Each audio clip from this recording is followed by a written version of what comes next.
ദൈവനാമത്തിൻ്റെ മഹത്വം. എല്ലാവർക്കും യേശുക്രിസ്തുവിൻ്റെ നാമത്തിലുള്ള സ്നേഹവന്ദനം.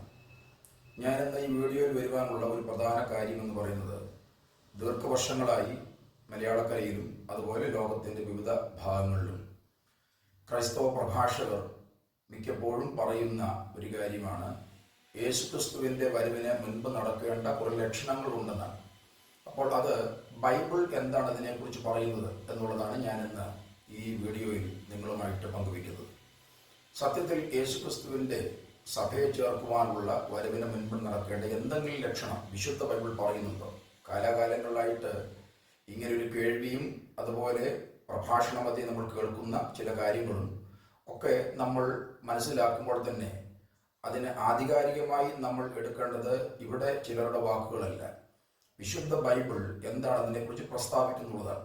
ആ കാര്യമാണ് ഞാൻ നിങ്ങളുമായിട്ട് ഇന്ന് അല്പസമയം പങ്കുവെക്കുവാൻ വേണ്ടി ആഗ്രഹിക്കുന്നത്. നമ്മൾക്കത് ശ്രദ്ധിക്കാം.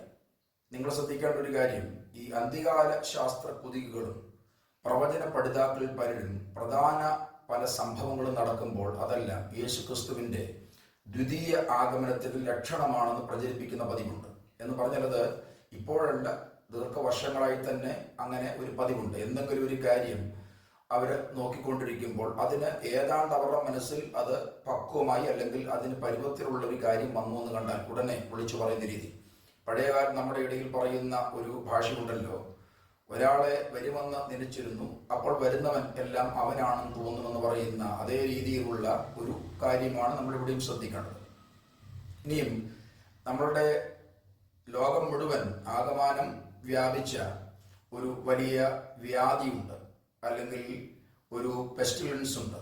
ആ പെസ്റ്റിലൻസ് നടന്നത് നിങ്ങൾക്കറിയാമല്ലോ, 2019 നവംബർ മാസം 11 ചൈനയിലെ വുഹാൻ എന്ന് പറഞ്ഞ പ്രവിശ്യയിൽ നിന്ന് ആണ് ജൈത്രയാത്ര ആരംഭിച്ചതാണ് കൊറോണ വൈറസ് ഡിസീസ് എന്ന് വിളിക്കുന്ന, അല്ലെങ്കിൽ COVID-19 എന്ന് വിളിക്കുന്ന. 19 എന്ന് വിളിക്കാൻ കാര്യം 2019 ആണത് പുറപ്പെട്ടു വന്നത് കൊണ്ടാണ് 19 എന്നുള്ള ഒരു കാര്യം നമ്മളോട് ഉപയോഗിക്കുന്നത്. അപ്പോൾ യേശുക്രിസ്തുവിൻ്റെ വരവിൻ്റെ ലക്ഷണമാണ് ഈ കൊറോണ വൈറസ് ഇറങ്ങിയത് എന്നും പറഞ്ഞുകൊണ്ട് വലിയ പ്രചാരണങ്ങളും പ്രഭാഷണങ്ങളും അന്ന് യൂട്യൂബുകളിലും അതുപോലെ ഫേസ്ബുക്കിലും വാട്സപ്പിലും ഒക്കെയുള്ള സന്ദേശങ്ങൾ ഒരു വേള നിങ്ങൾ കേട്ട് കാണുമായിരിക്കും. ടെക്സ്റ്റ് മെസ്സേജുകൾ, അതുപോലെ വോയിസ് ക്ലിപ്പുകൾ, അതുപോലെ വീഡിയോകളൊക്കെ നിങ്ങൾ പലരും കേട്ട് കാണാം. പക്ഷേ നിങ്ങൾ ശ്രദ്ധിക്കേണ്ട ഒരു കാര്യമുണ്ട്, ഈ പറയുന്ന 2019 അന്ന് വലിയ പ്രഭാഷണങ്ങളൊക്കെ നടന്നു. 2019-20 വർഷങ്ങളിലാണ്. അപ്പോൾ ലോകം മുഴുവൻ അടഞ്ഞു കിടന്ന ഒരു വർഷമാണ് 2020 എന്ന് പറയുന്നത്. അതിനെക്കുറിച്ചുള്ള സൈദ്ധാന്തികരുടെ ചിന്തയും അതുപോലെ ഇവിടുത്തെ ചരിത്രകാരന്മാരുടെയും ചിന്തയും അനുസരിച്ച് ലോകങ്ങളിൽ ഏറ്റവും മോശമായ വർഷമാണ് 2020 എന്ന് പറയുന്നത്. എന്ന് പറഞ്ഞാൽ ലോകം മുഴുവൻ അതുപോലെ അടഞ്ഞു കിടന്ന ഒരു സന്ദർഭമില്ല. അപ്പോൾ അതുകൊണ്ട് ഈ പറയുന്നത് യേശുക്രിസ്തുവിന്റെ വരവ് ലക്ഷണമാണെന്ന് പറയുമ്പോൾ യേശുക്രിസ്തു ഇപ്പോൾ വന്നില്ലെന്നാണ് നമ്മൾ അറിയേണ്ടത്. ഇനി രണ്ടാമത്തെ കാര്യം, അങ്ങനെ പറയുന്നവർ ഒരു കാര്യം മനസ്സിലാക്കണം. ഈ കൊറോണ വൈറസ് ഇറങ്ങുന്നതിന് മുൻപ്, ഏതാണ്ട് 100 വർഷങ്ങൾക്ക് മുൻപ് 1918-19 വർഷങ്ങളിൽ 2 കോടി ആളുകളുടെ ജീവൻ അപഹരിച്ച സ്പാനിഷ് ഫ്ലൂ 4 എന്ന് പറയുന്ന ഒരു വ്യാധി ഉണ്ടായിരുന്നു. അപ്പോൾ അതെന്തുകൊണ്ടാണ് യേശുവിന്റെ ലക്ഷണമാണെന്ന് പറയാനെന്നാണ് ചോദ്യം. ഇനി നിങ്ങൾ ശ്രദ്ധിക്കണം, അന്ന് 100 വർഷങ്ങൾക്ക് മുൻപാണ്. ഇതുപോലെ യാത്രാ സൗകര്യങ്ങളില്ല, അതുപോലെ ആൾക്കാർക്ക് തമ്മിൽ കോണ്ടാക്ട് ചെയ്യുവാനും വേണ്ടി, വ്യക്തിപരമായിട്ട് ഫിസിക്കലായിട്ട് കോണ്ടാക്ട് ചെയ്യുവാനും വേണ്ടിയുള്ള ഇതേപോലെയുള്ള യാത്രാ സംവിധാനങ്ങൾ പൊടുന്നനെയില്ല. അതുകൊണ്ട് അത് അത്ര പരന്നില്ല. പക്ഷേ അത്രയും പരക്കാഞ്ഞിട്ടും ഏതാണ്ട് 2 കോടി ആൾക്കാരാണ് സ്പാനിഷ് ഫ്ലൂ 4 വന്നപ്പോൾ മരിച്ചത്. അപ്പോൾ അത് എന്താണ് യേശുക്രിസ്തുവിന്റെ ഒരു ലക്ഷണം അല്ലാതിരുന്നത് എന്ന് നിങ്ങൾക്കറിയാം. അപ്പോൾ ഇന്ത്യയെ നടുക്കിയ ലാത്തൂരിലെ ഭൂകമ്പം നിങ്ങൾക്കറിയാമായിരിക്കാം. അതുപോലെ 2006 സമയങ്ങളിൽ ഉണ്ടായ വളരെ ഭീതിതമായി ഉണ്ടായ സുനാമി നിങ്ങൾക്ക് ഓർമ്മയുണ്ടാകാം. അതുപോലെ അഗ്നിപർവ്വ സ്ഫോടനങ്ങൾ ധാരാളം സംഭവിക്കുന്നു. 2018 കേരളത്തെ വിറകൊള്ളിച്ച ജലപ്രളയം. അപ്പൊ ഇതൊക്കെ എന്തുകൊണ്ടാണ് യേശുക്രിസ്തുവിന്റെ വരവിന്റെ ലക്ഷണം ആണെന്ന് പറയാതിരുന്നത്? ഇനിയും അതായിരുന്നുവെങ്കിൽ യേശുക്രിസ്തു വന്നിട്ട് പോയെന്ന് പറയണ്ടേ? അപ്പോൾ ശ്രദ്ധിക്കേണ്ട ഭാഗം, ബൈബിൾ പറയുന്ന ഭാഗങ്ങളുടെ കൂട്ടിയാണ് ഞാൻ പറയുന്നത്. 1844 ഒക്ടോബർ മാസം 22 യേശുക്രിസ്തുവിന്റെ പുനരാഗമനം നടക്കുമെന്നാണ് ശാബത മിഷൻ പ്രചരിപ്പിച്ചത്. നിങ്ങളെ ശ്രദ്ധിക്കണം, ഈ ശാബത മിഷന്റെ ശരിയായിട്ടുള്ള പേരെന്ന് പറയുന്നത് സെവന്ത് ഡേ അഡ്വന്റിസ്റ്റ് എന്നാണ്. എന്ന് പറഞ്ഞാൽ ഏഴാം ദിന പുനരാഗമന സഭ എന്നാണ് അവരുടെ യഥാർത്ഥ പേര്. എന്ന് പറഞ്ഞാൽ അവര് യേശു വരുമെന്ന് പറഞ്ഞു, പക്ഷെ വന്നില്ല. അപ്പോൾ ഇവരുടെ യഥാർത്ഥ പേരെന്ന് പറയുന്നത് ആണ് ഞാൻ പറഞ്ഞത്. സാധാരണ നമ്മളുടെ ശാബത മിഷൻ സെവന്ത് ഡേ എന്നൊക്കെ വിളിക്കുമ്പോൾ തന്നെ ഏഴാം ദിന പുനരാഗമന സഭ എന്നാണ് ശരിയായിട്ട് അവരുടെ പേര്. അപ്പോൾ അമേരിക്കയിലും യൂറോപ്പിലുമുള്ള ശാബത മിഷൻ സഭാംഗങ്ങൾ ആ ദിവസം അർദ്ധരാത്രിയിൽ കർത്താവിന്റെ വരവിന് വേണ്ടി പ്രാർത്ഥനാപൂർവം കാത്തിരുന്നു. പിറ്റേ ദിവസം നേരം പുലർന്നപ്പോഴാണ് തങ്ങളുടെ കണക്കൂട്ടലുകൾക്ക് അബദ്ധം പറ്റിയത് അവർക്ക് മനസ്സിലായത്. അപ്പോൾ ഞാൻ പറഞ്ഞല്ലോ, ഇങ്ങനെ ഇവര് മാത്രമല്ല ധാരാളം പേര് യേശുക്രിസ്തുവിന്റെ വരവിനെ കുറിച്ച് കണക്ക് കൂട്ടിയൊക്കെ പറഞ്ഞിട്ടുണ്ട്. അതെല്ലാം വനരോധനമായി പോയെന്നേ ഉള്ളൂ, അതൊന്നും സംഭവിച്ചില്ല. അപ്പോൾ യേശുക്രിസ്തു പറയാത്ത കാര്യം പറഞ്ഞു പഠിപ്പിക്കുവാനുള്ള വ്യഗ്രത എന്ന് പറയുന്നത് വളരെ തെറ്റായിട്ടുള്ള നടപടിയാണ്. ഇനി നമ്മൾ ശ്രദ്ധിക്കേണ്ട ഒരു കാര്യം, ഈ ലക്ഷണങ്ങൾ കണ്ടിട്ട് ആണ് പലരും യേശുക്രിസ്തു വരുന്നതെന്ന് പലരും തീരുമാനിച്ചു വെച്ചിരിക്കുന്നത്. പക്ഷേ ബൈബിൾ എന്താണ് ഇതിനെക്കുറിച്ച് പറയുന്നത്? ഇനിയും ഈ ശാബത മിഷൻകാർക്ക് പറ്റിയ അബദ്ധം നിങ്ങൾ ശ്രദ്ധിക്കണം. വെളിപ്പാട് പുസ്തകം 14-ാം അധ്യായം അതിന്റെ 6 മുതൽ 11 വരെ വാക്യങ്ങളിലെ 3 ദൂതന്മാർ പ്രഖ്യാപനങ്ങൾക്ക് ശാബതക്കാരൻ നൽകിയ മണ്ടത്തര വ്യാഖ്യാനങ്ങൾ നിങ്ങൾ ശ്രദ്ധിക്കണം. അപ്പോൾ ഇതേപോലെ ബൈബിൾ വ്യാഖ്യാനിക്കുമ്പോഴും നമുക്കിഷ്ടമുള്ള ഭാഗം സ്ഥാപിക്കാൻ വേണ്ടി അല്ലെങ്കിൽ നമ്മുടെ മനസ്സിലുണ്ടായ ഏതെങ്കിലും ചിന്താഗതി ശരിയാണെന്ന് നമ്മൾ ഒന്ന് സ്ഥിരീകരിക്കാൻ വേണ്ടി ബൈബിളിലെ വാക്യങ്ങൾ വളച്ചൊടിക്കുകയും നമ്മുടെ മനസ്സിൽ തോന്നിയ ചില ചിന്തകളും അതുപോലെ ചില കഥകളുമൊക്കെ അതിനോട് ബന്ധപ്പെടുത്തി പറയുകയും ചെയ്യുന്നത് അത് മണ്ടത്തരത്തിലേക്ക് എത്തുമെന്നാണ് അറിയേണ്ടത്. അപ്പോൾ ബൈബിളിന് ശരിയായിട്ട് ഒരു പ്രത്യേക സംവിധാനമുണ്ട്. എന്ന് പറഞ്ഞാൽ മാർട്ടിൻ ലൂതർ പറഞ്ഞതുപോലെ ബൈബിളിന്റെ ആദ്യത്തെ വ്യാഖ്യാതാവ് ബൈബിളാണ്, രണ്ടാമത്തേത് പരിശുദ്ധാത്മാവാണ്, മൂന്നാമത്തേതാണ് ബൈബിൾ വ്യാഖ്യാനിക്കുന്ന പ്രസംഗകരോ അല്ലെങ്കിൽ വ്യാഖ്യാതാക്കളോ അല്ലെങ്കിൽ അധ്യാപകരോ ഒക്കെ. അപ്പോൾ അത് മനസ്സിലാക്കിയിട്ട് വേണം നമ്മൾ വിശുദ്ധ ബൈബിളിന് ഇതെന്നല്ല ഏത് കാര്യം വിശുദ്ധ ബൈബിളിലെ വാക്യങ്ങൾ വ്യാഖ്യാനിക്കുമ്പോൾ ശ്രദ്ധിക്കേണ്ട ഭാഗം. അപ്പോൾ അവര് ഈ പറഞ്ഞ വെളിപ്പാട് പുസ്തകം 14-ാം അധ്യായത്തിന്റെ 6 മുതൽ 11 വരെ ഉള്ള വാക്യങ്ങൾ പറയുന്ന ആ 3 ദൂതന്മാർ പ്രഖ്യാപനങ്ങൾക്ക് അവര് കണ്ടെത്തിയ കുറെ മണ്ടത്തരം വ്യാഖ്യാനങ്ങളുണ്ട്. 1775 സ്പെയിനിലെ ലിസ്ബൺ നഗരത്തിൽ ആരംഭിച്ച് യൂറോപ്പിന്റെയും അമേരിക്കയുടെ വിവിധ ഭാഗങ്ങളിലേക്ക് വ്യാപിച്ച് അമേരിക്കയിലും ഗ്രീൻലാൻഡിലും പ്രത്യാഘാതങ്ങൾ സൃഷ്ടിച്ച് വമ്പിച്ച നാശങ്ങൾ വരുത്തിയ ഭൂകമ്പം 1-ാമത്തെ ദൂതന്റെ പ്രഖ്യാപന വേളയിൽ ഉണ്ടായെന്നാണ് ശാബത മിഷന്റെ ആധികാരിക ഗ്രന്ഥമായ the story of our church എന്ന് പറയുന്ന ആ പുസ്തകത്തിൽ വിവരിച്ചിട്ടുള്ളത്. അപ്പൊ ഞാൻ പറഞ്ഞല്ലോ, അവരിങ്ങനെ പല കാര്യങ്ങൾ കണ്ടു എന്ന് പറഞ്ഞാൽ അവരെ മാത്രം കുറ്റം പറഞ്ഞിട്ട് കാര്യമില്ല. നമ്മുടെ ആൾക്കാരും ഇങ്ങനെയുള്ള മണ്ടത്തരം വ്യാഖ്യാനങ്ങൾ പലതും പറയുന്നുണ്ട്. എല്ലാവരും മണ്ടത്തരം തട്ടിപ്പെടുന്നല്ലേ ഞാൻ പറഞ്ഞത്. എന്ന് പറഞ്ഞാൽ കാടടച്ച് വെടിവെക്കുകയല്ല, പലരും ഇങ്ങനെയുള്ള തെറ്റായ അല്ലെങ്കിൽ വിശുദ്ധ ബൈബിളിന്റെ നേരായ ചിന്തയിൽ അല്ലാത്ത വ്യാഖ്യാനങ്ങൾ പുറത്തിറക്കുന്നുണ്ട്. അപ്പോൾ ഇനിയും അടുത്ത് നിങ്ങൾ ശ്രദ്ധിക്കണം. 1780 മെയ് മാസം 19 സൂര്യൻ രക്തനിറത്തിൽ പ്രത്യക്ഷപ്പെട്ടതായും മധ്യാഹ്ന സമയത്ത് കനത്ത കൂരിട്ട് വ്യാപിച്ചതായിട്ടൊക്കെ അവര് പ്രസ്താവിക്കുന്നു. നിങ്ങൾ ശ്രദ്ധിക്കണം, ഇത് പലരും അറിഞ്ഞില്ലെന്നുള്ളതാണ് സത്യം. അപ്പോൾ അവര് അവരുടെ വ്യാഖ്യാനങ്ങൾ ശരിയാക്കാൻ വേണ്ടി അപ്പോൾ അവര് സ്വതന്ത്രമായ രീതിയിൽ അവർക്ക് തോന്നിയതുപോലെയുള്ള വ്യാഖ്യാനങ്ങൾ കണ്ടെത്തി അങ്ങനെ വ്യാഖ്യാനിച്ചതിന്റെ പരിണിത ഫലമാണ് ഇപ്പോൾ ഞാൻ പറഞ്ഞു വരുന്നത്. ഇനിയും മൂന്നാമത്തെ ശ്രദ്ധിക്കണം. 1833 നക്ഷത്രങ്ങൾക്ക് സ്ഥാനചലനം ഉണ്ടായി പല ഭാഗങ്ങളിലേക്ക് നീങ്ങിപ്പോയെന്നും ഒക്കെ അവർ സൂചിപ്പിച്ചിട്ടുണ്ട്. അപ്പൊ കാനഡ മുതൽ മെക്സിക്കോ വരെ ഇത് അനുഭവമായിരുന്നു അത്രേ.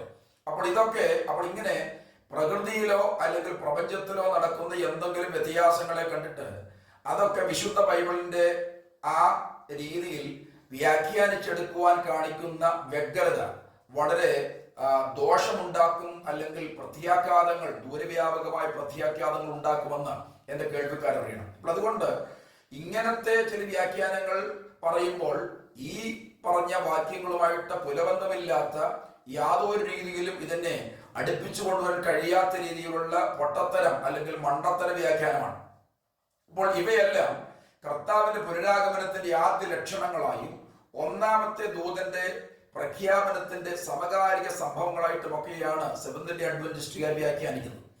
ഇനിയും ശ്രദ്ധിക്കേണ്ട ഒരു പ്രമുഖമായ കാര്യം, 1991 ഇറാഖ് കുവൈറ്റിൽ അധിനിവേശം നടത്തുകയും അമേരിക്കയുടെ നേതൃത്വത്തിലുള്ള സഖ്യസേന അവിടെ എത്തുകയും ഒക്കെ ചെയ്ത സന്ദർഭത്തിൽ സദാം ഹുസൈൻ എതിർ ക്രിസ്തുവാണെന്ന് തുറഞ്ഞടിച്ച് പ്രസംഗിച്ച പല പ്രസംഗകരും ഇവിടെ ക്രൈസ്തവരുടെയും ഞാൻ വിസ്തര ഭയത്താൽ ഞാൻ പേര് പറയുന്നില്ല. മാത്രമല്ല, ഇത് പൊതുവിൽ എല്ലാവരും കേൾക്കുന്ന ഒരു കാര്യമായതുകൊണ്ട് ഞാൻ അവരുടെ പേര് പറഞ്ഞ് അധിക്ഷേപിക്കുന്നുമില്ല.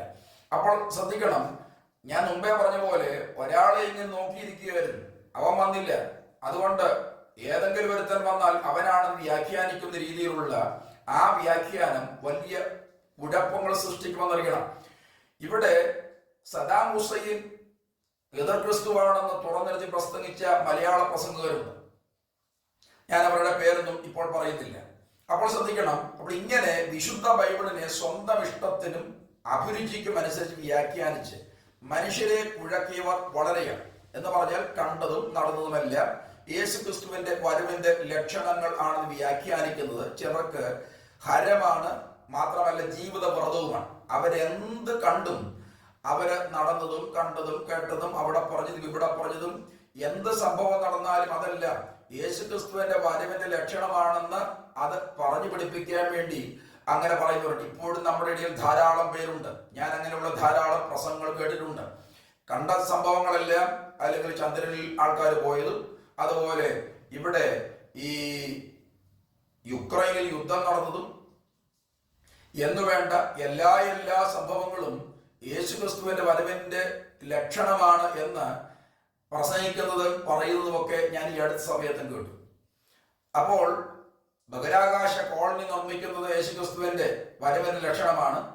മാത്രമല്ല, ബഹിരാകാശ വാഹനം തീ കത്തിപ്പോയത് യേശു ക്രിസ്തുവിന്റെ വരവിന്റെ ലക്ഷണമാണ് എന്ന് വേണ്ട, കണ്ടത് മുഴുവൻ എന്തെങ്കിലും ഒരു ചിന്ത മനസ്സിൽ വെച്ചിട്ട് ഇത് ഞാൻ ചുമ്മാ പറയുക, അല്ലെങ്കിൽ അടുത്ത സമയത്തും ഇങ്ങനെയുള്ള പ്രസംഗങ്ങൾ കേട്ടതാണ്. അപ്പോൾ ഇത് നമ്മിൽ പലരും സത്യമാണെന്ന് വിശ്വസിച്ചു പോവുകയാണ്. കാര്യം ബൈബിൾ വിശദമായിട്ട് വായിക്കാതെയുള്ള, അല്ലെങ്കിൽ അത് മനസ്സിരുത്തി മനസ്സിലാക്കാനുള്ള താല്പര്യം ഇല്ലാത്തത് കൊണ്ടാണ്, അല്ലെങ്കിൽ അതിനോട് ശ്രമം നടത്താത്തത് കൊണ്ട് ഇങ്ങനെയുള്ള ഈ കണ്ടതും കേട്ടതുമെല്ലാം ഇത് യേശു ക്രിസ്തുവിന്റെ വരവിന്റെ ലക്ഷണമാണെന്ന് പറഞ്ഞാൽ ആയിരിക്കാം. കാര്യം പ്രസംഗകനല്ലേ പറഞ്ഞത്, അതുകൊണ്ട് സത്യമായിരിക്കാം എന്ന് പറഞ്ഞ് തലയാട്ടിപ്പോകുന്ന ആ ഒരു രീതി നിങ്ങൾ നിർത്തണം. എന്ന് പറഞ്ഞാൽ നമ്മളുടെ വിശ്വാസത്തിന്റെ ആധികാരിക ഗ്രന്ഥം എന്ന് പറയുന്നത് വിശുദ്ധ ബൈബിളാണ്. അല്ലാതെ ഏതെങ്കിലും ഒരുത്തൻ തോന്നിയതുപോലെ വ്യാഖ്യാനിച്ചു വിടുന്ന വ്യാഖ്യാനം അല്ല എന്ന് നിങ്ങൾ എല്ലാവരും മനസ്സിലാക്കണം. അപ്പോൾ ആരെന്ത് ഒക്കെ തട്ടിവിട്ടാലും യേശു ക്രിസ്തുവിന്റെ വരവിനെ പറ്റി വിശുദ്ധ ബൈബിൾ പറയുന്നത് ആണ് സത്യം എന്ന് കേൾവിക്കാര് നന്നായിട്ട് മനസ്സിലാക്കണം. യേശു തന്റെ സഭയെ ചേർക്കുന്നതിന് മുൻപ് നടക്കേണ്ട എന്തെങ്കിലും ലക്ഷണങ്ങൾ വിശുദ്ധ ബൈബിൾ പ്രഖ്യാപിക്കുന്നുണ്ടോ? അതാണ് ഞാൻ തുറന്നു പറയുന്നത്. അപ്പോൾ ഇതിന് ഉത്തരം കണ്ടെത്തുന്നതിന് വേണ്ടി നാം ശ്രദ്ധിക്കേണ്ട കുറെ ഭാഗങ്ങളുണ്ട്. അതായത് ആദ്യമായിട്ട് നമ്മുടെ മനസ്സ് ഉടക്കി നിൽക്കേണ്ടത് വിശുദ്ധ ബൈബിളിലെ പുതിയ നിയമത്തിലെ മത്തായിയുടെ സുവിശേഷം 24-ാം അധ്യായം, അതുപോലെ മർക്കോസ് സുവിശേഷം 13-ാം അധ്യായം, ലൂക്കോസ് സുവിശേഷം 21-ാം അധ്യായം. അപ്പോൾ ഈ 3 അധ്യായങ്ങൾ നിങ്ങളുടെ മനസ്സിൽ ചേക്കേറിയിരിക്കണം. അപ്പോൾ AD 29 ഏപ്രിൽ മാസത്തിൽ വൈകുന്നേരം യേശുവും ശിഷ്യന്മാരും ജെറുസലേം ദൈവാലയം വിട്ടുപോകുന്ന സമയത്ത് ഗുരു ഈ ആലയം മനോഹരമായ കല്ലുകളാലും വഴിപാടുകളാലും അലങ്കരിച്ചിരിക്കുന്നുവെന്ന് ശിഷ്യന്മാർ യേശുവിനോട് പറഞ്ഞപ്പോൾ ഉള്ള യേശുവിന്റെ മറുപടി നിങ്ങൾ ശ്രദ്ധിക്കണം. ഇടിഞ്ഞു പോകാതെ കല്ലിന്മേൽ കല്ല് ഇവിടെ ശേഷിക്കില്ല എന്ന് ഞാൻ സത്യമായിട്ട് നിങ്ങളോട് പറയുന്നു. അപ്പോൾ ശ്രദ്ധിക്കണം, AD 29 യേശുവിന്റെ ഭൂമിയിലെ അവതാരത്തിലെ ശുശ്രൂഷയുടെ അവസാന ഭാഗത്തേക്ക് യേശു നടന്നെടുക്കുകയാണ്. അതിന്റെ ആ സന്ദർഭം അടുക്കുന്നതിന് തൊട്ട് മുൻപ് യേശു ശിഷ്യന്മാരും ഒരുമിച്ച് ജെറുസലേം വിട്ടു പോകുമ്പോൾ ശിഷ്യന്മാർ പറഞ്ഞു, 46 വർഷങ്ങൾ കൊണ്ട് ഹെരോദേസ് വളരെ സുന്ദരമായിട്ട് പണികെടുപ്പിച്ച ഈ ആലയം കണ്ടോ, എത്ര സുന്ദരമായിരിക്കുന്നു.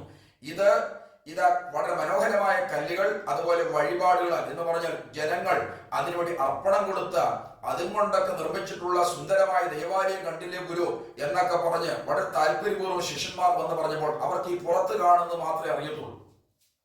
പക്ഷേ അനന്തരഭാവിയിൽ എന്താണ് നടക്കാൻ പോകുന്നതെന്ന് യേശു ദൈവമായിരിക്കും യേശുവിനറിയാം. അതുകൊണ്ട് യേശു പറഞ്ഞു, ഇടിഞ്ഞു പോകാതെ കല്ലിന്മേൽ ഇവിടെ കല്ല് ശേഷിക്കില്ല എന്ന് ഞാൻ സത്യമായിട്ട് നിങ്ങളോട് പറയുന്നു. അപ്പോൾ ശ്രദ്ധിക്കണം, AD 29 യേശു പറയുന്നത്. യെരൂശലേമിൽ നിന്ന് 1.6 കിലോമീറ്റർ അകലെ നഗരത്തിന് വെളിയിലുള്ള ഒലിവുമലയിൽ അന്ന് സന്ധ്യയ്ക്ക് ഇരിക്കുമ്പോൾ യേശു യെരൂശലേം ദേവാലയത്തിന്റെ നാശത്തെക്കുറിച്ച് പ്രസ്താവിച്ചത് അടിസ്ഥാനമാക്കി തന്റെ ഏറ്റവും അടുത്ത ആൾക്കാരായിരിക്കും ശിഷ്യന്മാർ 3 ചോദ്യങ്ങൾ ചോദിക്കുന്നുണ്ട്. കാര്യം അവര് യെരൂശലേം ദേവാലയത്തെ കുറിച്ച് അവരുടെ മനസ്സിലുണ്ടായിരുന്ന ധാരണകൾ പിശകിയോ, അല്ലെങ്കിൽ എന്താണ് തങ്ങൾ ഈ 3.5 വർഷത്തോളം പിൻപറ്റിയ ഗുരു ഈ പ്രസ്താവിച്ചു വെച്ചത്, അതിന്റെ യാഥാർത്ഥ്യം എന്താണ്, യേശു പറഞ്ഞതിന്റെ അർത്ഥം അവർക്ക് മനസ്സിലായില്ല. അതുകൊണ്ട് അതിന്റെ വിശദാംശങ്ങൾ അറിയുവാൻ വേണ്ടി യേശുവിന്റെ ശിഷ്യന്മാർ യേശുവിന്റെ അടുക്കൽ ഈ പറയുന്ന യേശുവിന്റെ ആ വാചകവുമായിട്ട് ബന്ധപ്പെടുത്തി 3 ചോദ്യങ്ങൾ അവർ ചോദിക്കുന്നു. അപ്പോൾ മത്തായിയുടെ സുവിശേഷം നിങ്ങൾ 24-ാം അധ്യായത്തിന്റെ ആരംഭ ഭാഗം ശ്രദ്ധിച്ചാൽ ഈ 3 കാര്യങ്ങൾ എഴുതിയിട്ടുണ്ട്.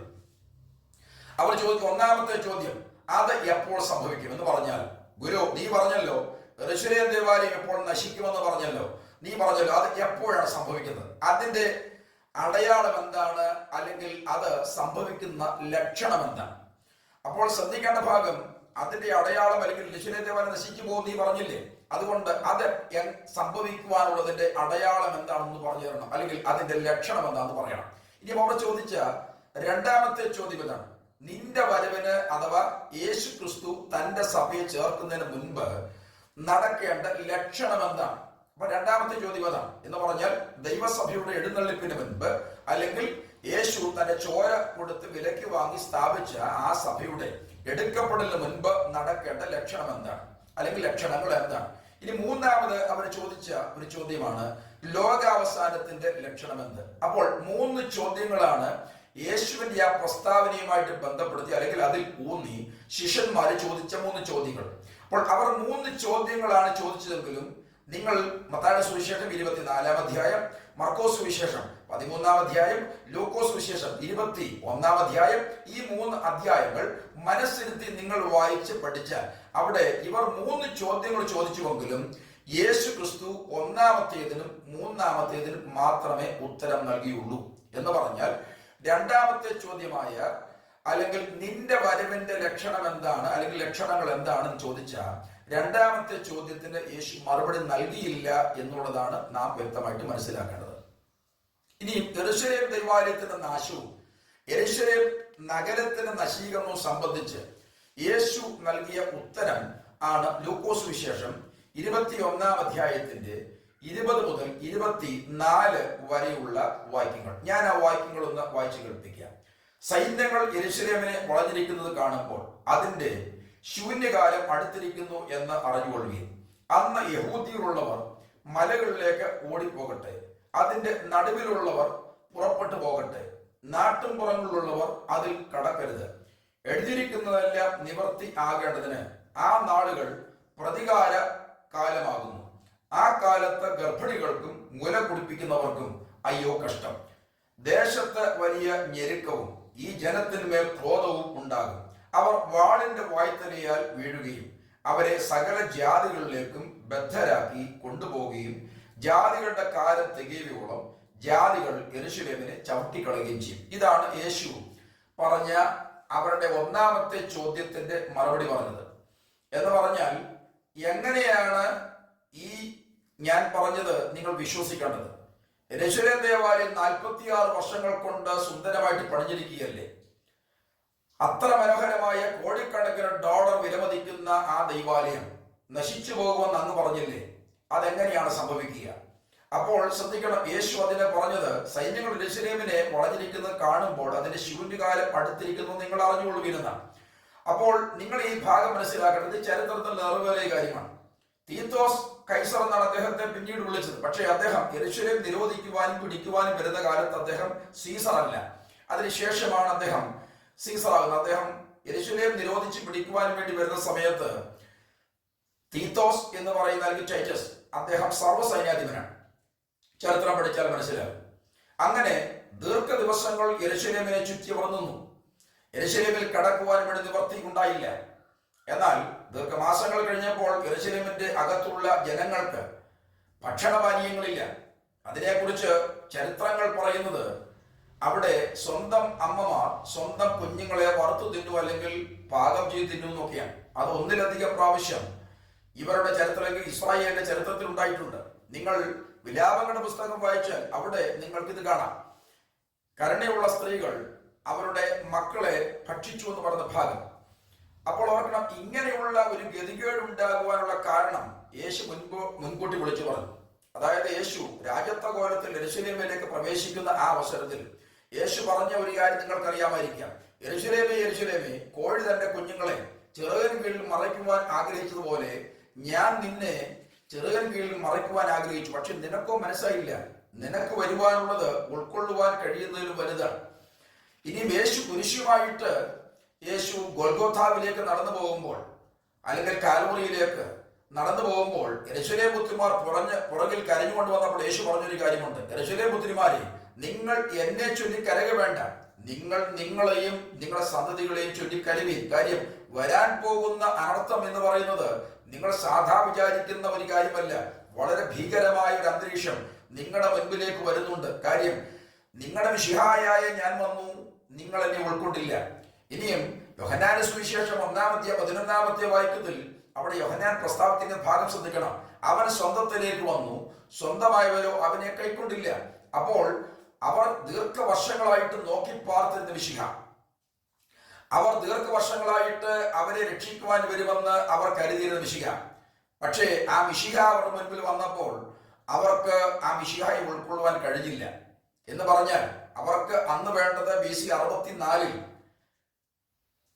റോമാക്കാർ അധിനിവേശം നടത്തി സ്വതന്ത്ര ഭരണം നഷ്ടപ്പെട്ടു പോയ പലസ്തീനെ റോമാക്കാരുമായിട്ട് യുദ്ധം ചെയ്ത് അത് പിടിച്ചടക്കി തിരിച്ചു കൊടുക്കുന്ന ഒരു പൊളിറ്റിക്കൽ മെസ്സേജ അല്ലെങ്കിൽ ഒരു രാഷ്ട്രീയ മിശിഹായെയാണ് അവർക്ക് വേണ്ടിയിരുന്നത്. പക്ഷേ യേശു വന്നത് അങ്ങനെയല്ല. അപ്പോൾ അതുകൊണ്ട് അവർ വരച്ച വരയിൽ അവൻ ഡിസൈൻ ചെയ്ത പോലെയുള്ള ആ ഡിസൈനിൽ യേശു വരാഞ്ഞത് കൊണ്ട് യേശുവിനെ മിശിഹായായിട്ട് അവർക്ക് ഉൾക്കൊള്ളുവാൻ കഴിയില്ല. അപ്പോൾ നീ യഹൂദന്മാരുടെ രാജാവോ എന്ന് യേശു പീലാത്തോസ് ചോദിക്കുന്ന ചോദ്യത്തിന്റെ മറുപടി യേശു പറഞ്ഞത് അതെ ഞാൻ ആകുന്നു എന്ന് പറഞ്ഞിട്ട് അവര് പറഞ്ഞു, ഞങ്ങൾക്ക് കൈസർ അല്ലാതെ മറ്റൊരു രാജാവില്ല എന്ന് പറഞ്ഞ് തങ്ങളുടെ മിശിഹായെ ക്രൂശിക്കണമെന്ന് പറഞ്ഞുകൊണ്ട് അവർ യേശുവിനെതിരെ വാളമുകയാണ്, അല്ലെങ്കിൽ ബഹളം വെക്കുകയാണ്. അപ്പോൾ നിങ്ങൾ ശ്രദ്ധിക്കണം, അവർക്ക് അനുകൂലതകളും അവർക്ക് വിടുതലുമൊക്കെ പ്രാപിക്കേണ്ട സമയങ്ങൾ ഉണ്ടായിരുന്നു. പക്ഷേ അതിനൊന്നും അവർ വിധേയപ്പെട്ടില്ല. യേശുവിനെ അവർ തിരസ്കരിച്ചു. അപ്പോൾ അതുകൊണ്ട് അവർക്ക് നേരെയുള്ള പ്രതിബന്ധം ഉണ്ടാകുകയാണ്. ഇന്ന് നിങ്ങൾക്ക് യെരൂശലേമിൽ ചെന്നാൽ അവിടെ ഹേരോദാവിന്റെ കൊട്ടാരം നിങ്ങൾക്ക് കാണാം. ഏതാണ്ട് 928 പേർ ആത്മാഹുതി നടത്തി എന്നാണ് പറയുന്നത്, അല്ലെങ്കിൽ കൊല്ലപ്പെട്ടു എന്നൊക്കെ പറയുന്നുണ്ട്. എന്നാൽ ഇതുവരെ ഏതാണ്ട് 28 പേരുടെ ആ സ്കെലിറ്റൻ മാത്രമേ കണ്ടെത്തിയുള്ളൂ. ഞാൻ ആ ചരിത്രത്തിന്റെ ഭാഗങ്ങളെല്ലാം വിസ്തരിക്കാൻ തുടങ്ങിയല്ല. എന്തായാലും നിങ്ങൾ ശ്രദ്ധിക്കണം, അവിടെ ദീർഘമായ ഒരു അവസരത്തിൽ അതിനെ പുറത്ത് തമ്പടിച്ചു കിടന്ന ആ തീത്തോസിന്റെ ആ പടയാളികൾ യെരൂശലേമിന്റെ ആ വലിയ കോട്ടയുടെ ഒരു ഭാഗം ഇടിച്ചു പൊളിച്ച് അതിലേക്ക് കയറുന്ന അവസരത്തിലാണ് ഈ സംഭവങ്ങൾ ഉണ്ടാകുന്നത്. എന്തായാലും കുതിരയുടെ കടിവാളങ്ങളോളം രക്തവും കബന്ധങ്ങളും കൂടി ഒഴുകിയെന്നാണ് ചരിത്രങ്ങൾ പറയുന്നത്.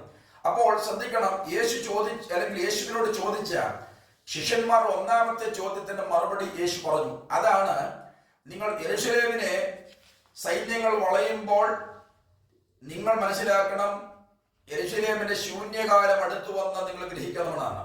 ഇനി യേശു തന്റെ സഭയെ ചേർക്കുന്നതിന് മുൻപ് നടക്കേണ്ട ലക്ഷണങ്ങൾ ഒന്നുപോലും യേശു പറഞ്ഞിട്ടില്ല. ഇനി മത്തായി സുവിശേഷം 24 അതിന് 36 വാക്യവും മർക്കോസ് സുവിശേഷം 13 32 വാക്യവും നിങ്ങൾ ശ്രദ്ധിക്കണം. ആ നാളും നാഴികയും സംബന്ധിച്ചോ എന്റെ പിതാവ് മാത്രമല്ലാതെ ആരും സ്വർഗത്തിലെ ദൂതന്മാരും പുത്രനും കൂടി അറിയുന്നില്ല. അപ്പോൾ യേശു തന്റെ വരവിന് ഉള്ള ലക്ഷണം എന്താണെന്ന് ശിഷ്യന്മാർ ചോദിച്ചതെന്ന് ഒരു തൊടുകുറി ആയിട്ടുള്ള ഒരു കാര്യം പറയുകയാണ്.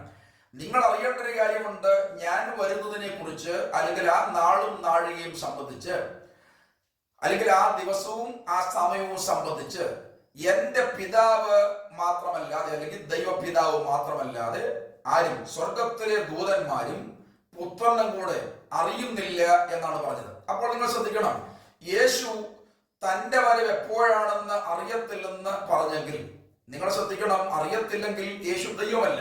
അതിന്റെ കാരണം ദൈവം സർവജ്ഞാനിയാണ്.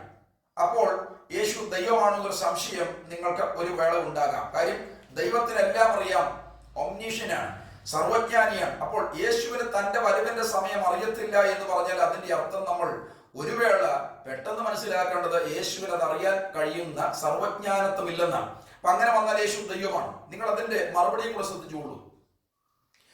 എന്നാൽ യേശു ഇത് പറയുമ്പോൾ യേശു തന്റെ മനുഷ്യത്വത്തിലാണ് പറഞ്ഞത്, എനിക്കറിയില്ലെന്ന്. നിങ്ങൾക്കറിയാമായിരിക്കാം, യേശു ക്രിസ്തു ഭൂമിയിൽ അവതാരം ചെയ്ത് തന്റെ ശുശ്രൂഷകൾ നടത്തുമ്പോൾ യേശു പൂർണ്ണ മനുഷ്യനും പൂർണ്ണ ദൈവമാണ്. തന്റെ മനുഷ്യത്വത്തിൽ യേശു പറയുന്നു, എനിക്കിതറിയില്ല. എന്നാൽ അപ്പോഴും തന്റെ ദൈവത്വത്തിൽ യേശുവിന് ആ ദിവസവും സമയവും അറിയാം എന്നതാണ് യാഥാർത്ഥ്യം. എന്ന് പറഞ്ഞാൽ തിരുസഭയുടെ ചേർക്കപ്പെടലിന് മുൻപ് നടക്കേണ്ട യാതൊരു ലക്ഷണവും പറയാതെ അതിന്റെ സംവിധാനങ്ങളാണ് യേശുവോടെ പറഞ്ഞത്.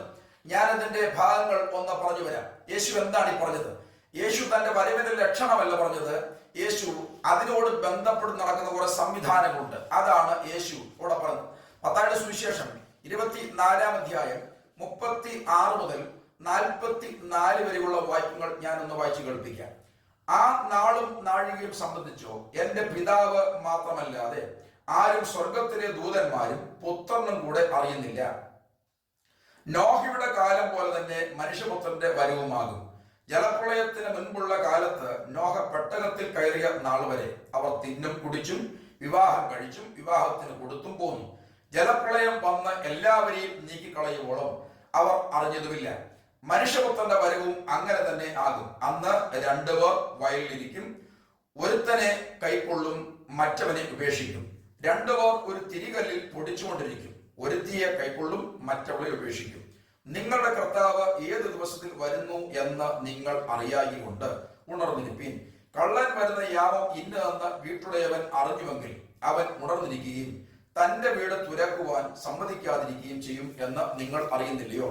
അങ്ങനെ നിങ്ങൾ നനയാത്ത നാഴികയിൽ മനുഷ്യപുത്രൻ വരുന്നത് കൊണ്ട് നിങ്ങളും ഒരുങ്ങിയിരിപ്പീൻ. ഇവിടെ പറയുന്ന ഭാഗം നിങ്ങൾ ശ്രദ്ധിച്ച് കാണാം. യേശു ആവർത്തിച്ചതിന്റെ ഇടയിൽ പറയുന്ന ഭാഗമാണ് ഞാൻ അവസാനം പറഞ്ഞത്. നിങ്ങളുടെ കർത്താവ് ഏതു ദിവസത്തിൽ വരുന്നുവെന്ന് നിങ്ങൾ അറിയായികൊണ്ട് ഉണർന്നിരിപ്പീൻ. കള്ളൻ വരുന്ന യാമം ഇന്ന് എന്ന് വീട്ടുടയവൻ അറിഞ്ഞുവെങ്കിൽ അവൻ ഉണർന്നിരിക്കുകയും തന്റെ വീട് തുരക്കുവാൻ സമ്മതിക്കാതിരിക്കുകയും ചെയ്യുമെന്ന് നിങ്ങൾ അറിയുന്നില്ലയോ? അങ്ങനെ നിങ്ങൾ നനയാത്ത നാഴികയിൽ മനുഷ്യപുത്രൻ വരുന്നത് കൊണ്ട് നിങ്ങളും ഒരുങ്ങിയിരിപ്പീൻ. അപ്പോൾ ഇവിടെ ഇത്രയും പറഞ്ഞതിൽ നിന്ന് കേൾവിക്കാരെ നിങ്ങൾക്ക് എന്ത് മനസ്സിലായി? യേശു പറഞ്ഞത് യേശുവിന്റെ വരവിൽ ലക്ഷണമല്ല, ഒരു ലക്ഷണവും ഇല്ലെന്നാണ് യേശു പറഞ്ഞത്. അപ്പോൾ സംഭവിക്കുന്ന കാര്യം പറഞ്ഞു. കാര്യം എന്താണെന്നറിയാമോ? രണ്ടുപേർ വയലിലിരിക്കും, ഒരാൾ എടുക്കപ്പെടും, മറ്റേയാൾക്ക് എവിടെ പെടുമോ? രണ്ടുപേർ കിടക്കമേലായിരിക്കും. അപ്പോൾ നിങ്ങൾ ശ്രദ്ധിക്കണം, ഇത് ലോകത്തിന്റെ എല്ലാ ഭാഗങ്ങളെയും ഉൾക്കൊണ്ടുമാണ് ഇത് പറയുന്നത്. അറിയാമല്ലോ, ഇന്ത്യയിൽ വെളിച്ചമുള്ള പകലിന്റെ സമയത്ത് പല രാജ്യങ്ങളിലും അല്ലെങ്കിൽ അമേരിക്ക തുടങ്ങിയ രാജ്യങ്ങളിൽ രാത്രിയാണ്, സമയ വ്യത്യാസമുണ്ട്. കാര്യം ഭൂമി കറങ്ങിക്കൊണ്ടിരിക്കുകയാണ്. ഭൂമിയുടെ സാങ്കല്പിക അച്ചുതണ്ടിൽ ഏതാണ്ട് 1 മണിക്കൂറിൽ 1600 സ്പീഡിലാണ് ഭൂമി കറങ്ങുന്നത്. അപ്പോൾ ശ്രദ്ധിക്കണം, ഇങ്ങനെ ഭൂമി കറങ്ങി സൂര്യന്റെ ആ ഭാഗത്തേക്ക് എത്തുമ്പോൾ അവിടെയാണ് പകൽ എന്ന് നമ്മൾ പറയുന്ന ഭാഗം ഉണ്ടാകുന്നത്.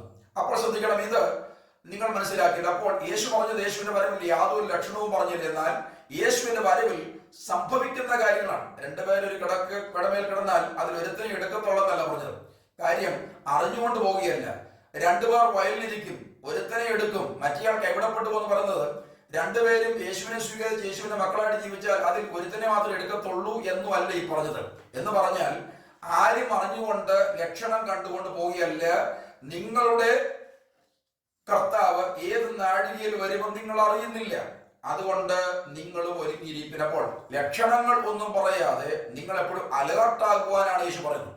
ഇനി നിങ്ങൾ ഇപ്പോൾ ഈ വായിച്ച വാക്യം ശ്രദ്ധിച്ചല്ലോ, അത് സാധൂകരിക്കുന്നതിന് യേശു പറഞ്ഞ ഒരു ഉപമയും അതിന്റെ അനന്തരം യേശു ചേർത്തിട്ടുണ്ട്. ഇപ്പോൾ നമ്മൾ വായിച്ചു നിർത്തിയ മത്തായിയുടെ സുവിശേഷം 24-ാം അധ്യായം അതിന്റെ 44 ശേഷമുള്ള 45 മുതൽ 51 വരെയുള്ള വാക്യങ്ങൾ ഞാനത് വായിച്ചു കേൾപ്പിക്കാം. എന്നാൽ യജമാനൻ തന്റെ വീട്ടുകാർക്ക് തത്സമയത്ത് ഭക്ഷണം കൊടുക്കേണ്ടതിന് അവരുടെ മേൽ ആക്കി വെച്ച വിശ്വസ്തനും ബുദ്ധിമാനുമായ ദാസൻ ആണ്. യജമാനൻ വരുമ്പോൾ അങ്ങനെ ചെയ്തു കാണുന്ന ദാസൻ ഭാഗ്യവാൻ. അവൻ അവനെ തനിക്കുള്ള സകലത്തിന്മേലും യജമാനൻ ആക്കി വെക്കും എന്ന് ഞാൻ സത്യമായിട്ട് നിങ്ങളോട് പറയുന്നു. എന്നാൽ അവൻ ദുഷ്ടദാസനായി യജമാനൻ വരുവാൻ താമസിക്കുന്നുവെന്ന് ഹൃദയം കൊണ്ട് പറഞ്ഞ് കൂട്ടുദാസന്മാരെ അടിപ്പാനും കുടിയാന്മാരോടുകൂടി തിന്നുകുടിപ്പാനും തുടങ്ങിയാൽ ആ ദാസൻ നിരൂപിക്കാത്ത നാളിലും അറിയാത്ത നാഴികയിലും യജമാനൻ വന്ന് അവനെ ദണ്ഡിപ്പിച്ച് അവനെ കപടഭക്തിക്കാരോടുകൂടെ പങ്കു കൽപ്പിക്കും. അവിടെ കരച്ചിലും പല്ലുകടിയും ഉണ്ടാകും. നിങ്ങൾ ഇവിടെയും ശ്രദ്ധിക്കേണ്ട ഒരു കാര്യമുണ്ട്. ആ ദാസൻ നിരൂപിക്കാത്ത നാളിലും അറിയാത്ത നാഴികയിലും എന്ന് പറഞ്ഞാൽ ആ ദാസൻ ഒരിക്കലും കരുതാത്ത ദിവസത്തിലും അറിയാത്ത മണിക്കൂറിലും അല്ലെങ്കിൽ സമയത്തിലും യജമാനൻ വന്നാൽ അവനെ തെറ്റുകാരനായിട്ട് കണ്ടാൽ എന്താ സംഭവിക്കുക? അപ്പോൾ എന്റെ ശബ്ദം കേൾക്കുന്ന പ്രിയപ്പെട്ടവർ മനസ്സിലാക്കണം. നിങ്ങൾ ഇത്രയൊക്കെ വായിച്ചു കേട്ടപ്പോൾ ഇതിൻ്റെ അകത്ത് യേശു തന്റെ സഭയെ ചേർക്കുന്നതിന് മുമ്പ് നടക്കേണ്ട എന്തെങ്കിലും ലക്ഷണം യേശു പറഞ്ഞു എന്നതാണ്. അപ്പോൾ യേശു തന്റെ സഭയെ ചേർക്കുവാൻ വരുന്നതിന് ലക്ഷണങ്ങൾ എന്തെങ്കിലും ഉണ്ടാകുമോ എന്ന് പരതുമ്പോൾ മത്തായി, മർക്കോസ് തുടങ്ങിയ സുവിശേഷങ്ങൾ ചില ഭാഗങ്ങൾ പ്രത്യേകം പ്രാധാന്യം കൊടുത്ത് പഠിക്കേണ്ടതാണ്. ഞാൻ ഇപ്പോൾ പറഞ്ഞതിന്റെ ഒരു അല്പം ആവർത്തിയും കൂടിയാണ്. നിങ്ങളുടെ കർത്താവ് ഏത് ദിവസത്തിൽ വരുന്നു എന്ന് നിങ്ങൾ അറിയായിക്കൊണ്ട് ഉണർന്നിരിപ്പീൻ. 2, കള്ളൻ വരുന്ന യാമം ഇന്ന് എന്ന് വീട്ടുടയവൻ അറിഞ്ഞുവെങ്കിൽ അവൻ ഉണർന്നിരിക്കുകയും തന്റെ വീട് തുരക്കുവാൻ സമ്മതിക്കാതിരിക്കുകയും ചെയ്യുന്നു എന്ന് നിങ്ങൾ അറിയുന്നുവല്ലോ.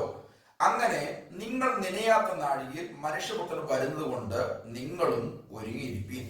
അപ്പോൾ ശ്രദ്ധിക്കണം, ഇങ്ങനെ ഉള്ള ഈ വാക്യങ്ങൾ വായിക്കുമ്പോൾ ലക്ഷണമല്ല, നിങ്ങൾ എപ്പോഴും അലേർട്ട് ആകുകയും എന്ന് പറഞ്ഞൊരു വാണിംഗ് ആണ്. എപ്പോൾ വേണമെങ്കിൽ വരാം, അല്ലാതെ ലക്ഷണം കാണിച്ചു വരുമെന്നല്ലല്ലോ ഇവിടെ വായിച്ചത്. അതുകൊണ്ട് യേശു ക്രിസ്തു പറഞ്ഞത് തന്റെ സഭയെ യേശു ചേർക്കുവാൻ വരുന്നതിന് മുൻപ് നടക്കേണ്ട ഒരു ലക്ഷണവും ഇല്ലെന്നാണ്. അപ്പൊ പിന്നെ ബൈബിൾ വ്യാഖ്യാതാക്കൾ എങ്ങനെയാണ് യേശു പറയാത്ത കാര്യം, യേശു അറിയാത്ത കാര്യം, യേശുവിന് ഹിതമല്ലാത്ത കാര്യം ലക്ഷണമുണ്ടെന്ന് പറഞ്ഞു പഠിപ്പിച്ചാൽ അതിന്റെ അർത്ഥം എന്താണെന്ന് അറിയണം. അപ്പോൾ അതുകൊണ്ട് അതിനെ വളരെ കാര്യമാത്ര പ്രസക്തമായിട്ടാണ് നമ്മൾ കരുതേണ്ടത്. എന്ന് പറഞ്ഞാൽ നമ്മൾ യേശു പറയാത്ത കാര്യം പറഞ്ഞു പഠിപ്പിക്കുമ്പോൾ യേശുവിനത് പ്രസാദമാകുമോ എന്ന് ആണ് നമ്മൾ അറിയേണ്ടത്. ഇനി മത്തായിയുടെ സുവിശേഷം 24-ാം അധ്യായം 42 മുതൽ 44 വരെയുള്ള വാക്യങ്ങൾ ഞാൻ ഒന്നുകൂടി പറയാം. ആ കാലം എപ്പോൾ എന്ന് നിങ്ങൾ അറിയാകൊണ്ട് സൂക്ഷിച്ചുകൊള്ളുവീൻ, ഉണർന്നും പ്രാർത്ഥിച്ചുകൊണ്ടിരിപ്പീൻ. മർക്കോസ് സുവിശേഷം 13-ാം അധ്യായത്തിന്റെ 13-ാമത്തെ വാക്യമാണ് ഞാൻ വായിച്ചു കേൾപ്പിച്ചത്.